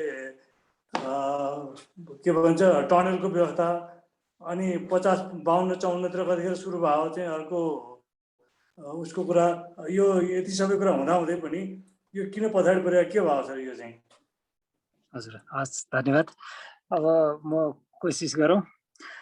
अब यो रोड भनेको चाहिँ नि अब मास ट्रान्सपोर्टको लागि चाहिँ रोडले जुन सर्भिस दिन सक्छ त्यो लेभलको चाहिँ नि मास ट्रान्सपोर्टको लागि चाहिँ नि अब केबल कारले चाहिँ नि अब दिनलाई अब धेरै नै कस्टली सल्युसनमा जानुपर्ने हुन्छ। जस्तो भनौँ रोड अब ट्रक चाहिँ अब ले दिने जुन सर्भिस हुन्छ त्यो चाहिँ नि अब केबल कारबाट गर्न सक्ने हुँदैन। अब थोरै प्यासेन्जरलाई मात्रै केबल कारले क्याटर गर्न सक्ने हुन्छ। अब त्यसो भएको हुनाले केबल कार रोडको विकल्पमा त हुन सक्दैन। तर के हुनसक्छ भने अब रोडबाट अब बस्तीहरू जोड्नको लागि चाहिँ अब भ्यालीमा रोड छ भने अब पहाडको बस्तीसम्म कनेक्सन गर्नको लागि अब त्यसको लागि चाहिँ यो एकदमै युजफुल हुन्छ भन्दाखेरि यो फिडरको रूपमा इम्पोर्टेन्ट हुन्छ। तर अब मेन ट्रङ्क रुटको रूपमा चाहिँ अब जुन हाइवेको हामीले अब व्यवस्था गर्नुपर्ने छ अब त्यसको लागि चाहिँ नि अब केबल कार ठ्याक्क विकल्पको रूपमा चाहिँ नि हुँदैन होला।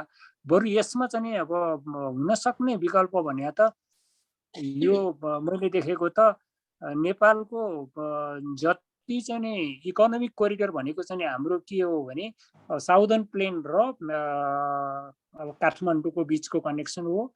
अर्को अब अर्को चाहिँ पोखरा होला अथवा पश्चिमको अरू दाङ भ्याली होला होइन। यिनीहरूको बिचमा चाहिँ यिनीहरू अब तराईसँग यिनीहरूलाई जोड्ने चाहिँ नि यो टनेल चाहिँ नि अब धेरै महत्त्वपूर्ण चिज हुनसक्छ। अब त्यो चाहिँ नि कुरा चाहिँ नि अब अहिले अब प्रायोरिटीको आधारमा त्यसलाई अगाडि बढाउनु पर्छ भन्ने लाग्छ, जसले रोडको लेन्थ पनि सट्टै घटाउँछ र यो transport cost vehicle operating cost पनि सट्टै घटाउँछ। त्यो ओभरअलमा कन्ट्रीले चाहिँ नि मिनिमममा चाहिँ नि ट्रान्सपोर्ट म्यानेज गर्न सक्छ अनि त्यो इकोनोमीलाई बुस्ट गर्ने मद्दत गर्छ। त्यसो भए हुनाले त्यो टनल चाहिँ नि वास्तवमा धेरै युजफुल हुने हो यसको लागि। अब त्यो चाहिँ नि भर्खर सुरु भएको छ एउटा टनल अब खन्नलाई। अब अरू प्लानिङ लेभलमा अहिले चाहिँ अब यो अहिले प्लानिङ लेभलमा अरू पनि टनलहरू छ। जस्तो अहिले अब थानकोटको टनल उसको चाहिँ नागढुङ्गा टनल चाहिँ नि बन्दैछ। अब अहिले स्टडी भएकोमा हेर्दाखेरि अब डाउनेमा टनलको स्टडी भएको छ। त्यस्तै अब सिन्धुली रोडमा टनलको स्टडी भएको छ। त्यस्तै अब तामाकोसीबाट चाइनिज बोर्डरमा जाने चाहिँ टनलको त्यो पनि स्टडी भएको छ। त्यसपछि अब यसले चाहिँ यो जस्तो भनौँ न सिन्धुली रोडको चाहिँ अब कमलामाई र अब खुरकोट जोड्ने बित्तिकै टनलले त्यो जम्मा 13-14 किलोमिटर हुन्छ। 13-14 किलोमिटरमा अब ट्रकै ठुलो ट्रकै आउन सक्छ। अहिले त अब लिमिटेसन छ नि, अब मिनी ट्रक भन्दा अरू चाहिँ अब त्यो रोडमा माउन्टेन रोडमा जान मिल्दैन। अब भन्दाखेरि त्यो भएर एउटा ट्रङ्क रुटको रूपमा चाहिँ अब सिन्धुली रोडले अहिले गर्न सकेको छैन नि। अब त्यो चिज चाहिँ नि अब टनल भयो भनेदेखि एकदम सहज हुन्छ र एकदम इफिसियन्ट हुन्छ। त्यसो भए हुनाले हाम्रो चाहिँ फ्युचर चाहिँ नि टनलतिरै बढी फोकस हुनुपर्छ। किनभने माउन्टेन सबै इस्ट वेस्ट छ नेपालमा। अब त्यसो भएर हाम्रो फेरि अब हाम्रो इकोनोमिक चाहिँ भनेको चाहिँ डाइरेक्सन नर्थ साउथ हुनुपर्छ। त्यसो भएको हुनाले टनल चाहिँ नि लेस धेरै फरक पार्न सक्छ भन्ने मलाई लाग्छ। Thank you sir, thank you.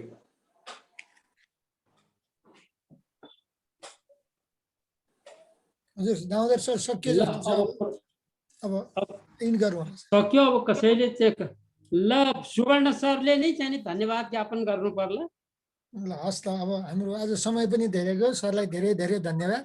सरको आजको यत्रो चाहिँ नि यो विशाल विषयमा हामीले चाहिँ नि यो 2 घण्टाभित्र चाहिँ नि यो प्रस्तुति गर्नुभएकोमा म चाहिँ नि यो U3A को सम्पूर्ण साथीहरूको तर्फबाट हाम्रो इन्जिनियर सर टुकलाल अधिकारी सरलाई धेरै धेरै धन्यवाद भन्दै भविष्यमा पनि सरको यस्तै खालको एकदमै यो हाम्रो लागि चाहिँ नि यो ज्ञान र जान्नुपर्ने एउटा नागरिकको दायित्व पनि जस्तो लाग्यो आजको टपिक्स हाम्रो लागि। र भविष्यमा पनि यस्तै यो एउटा इन्जिनियरिङ सम्बन्धी विषयमा चाहिँ नि सरको चाहिँ नि हामीलाई सहयोग होला भन्ने मैले आशा राख्दै अहिलेलाई चाहिँ नि म सबैको तर्फबाट सरलाई धन्यवाद दिन्छु। सरको लास्टमा छोटो केही बाँकी छ भनेदेखि सरले राख्नु सर टुक्ला।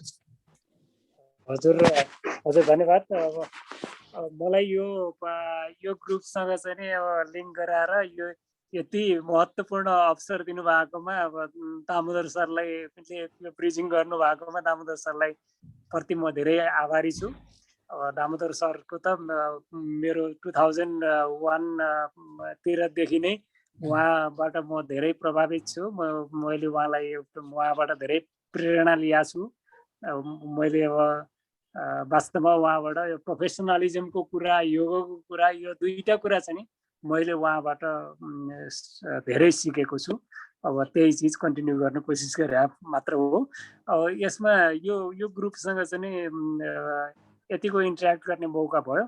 अब त्यही हो कि मैले अब यो तयार गरेको बढी अनुभवको आधारमा हो, कुनै थ्योरी र उसको आधारमा होइन। र अर्को फेरि अब यो ग्रुप अलिकति अब इन्जिनियरहरूको ग्रुप नभएर अब सबै किसिमको फिल्डको चाहिँ नि अब पार्टिसिपेन्ट हुनुभएको हुनाले अब अलिकति मलाई मेरो चाहिँ अलिकति टेक्निकल टिल्ट बढी भयो कि भन्ने चाहिँ त मलाई फिल भएको छ। अब तैपनि अब कोसिस गरेँ।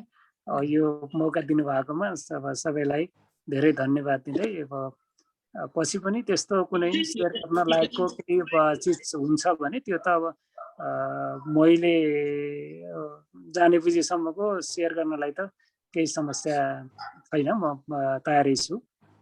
यति भन्दै म फेरि अब आयोजकलाई धेरै धन्यवाद दिँदै बिदा हुन्छु। हस् त, नमस्कार सबैलाई।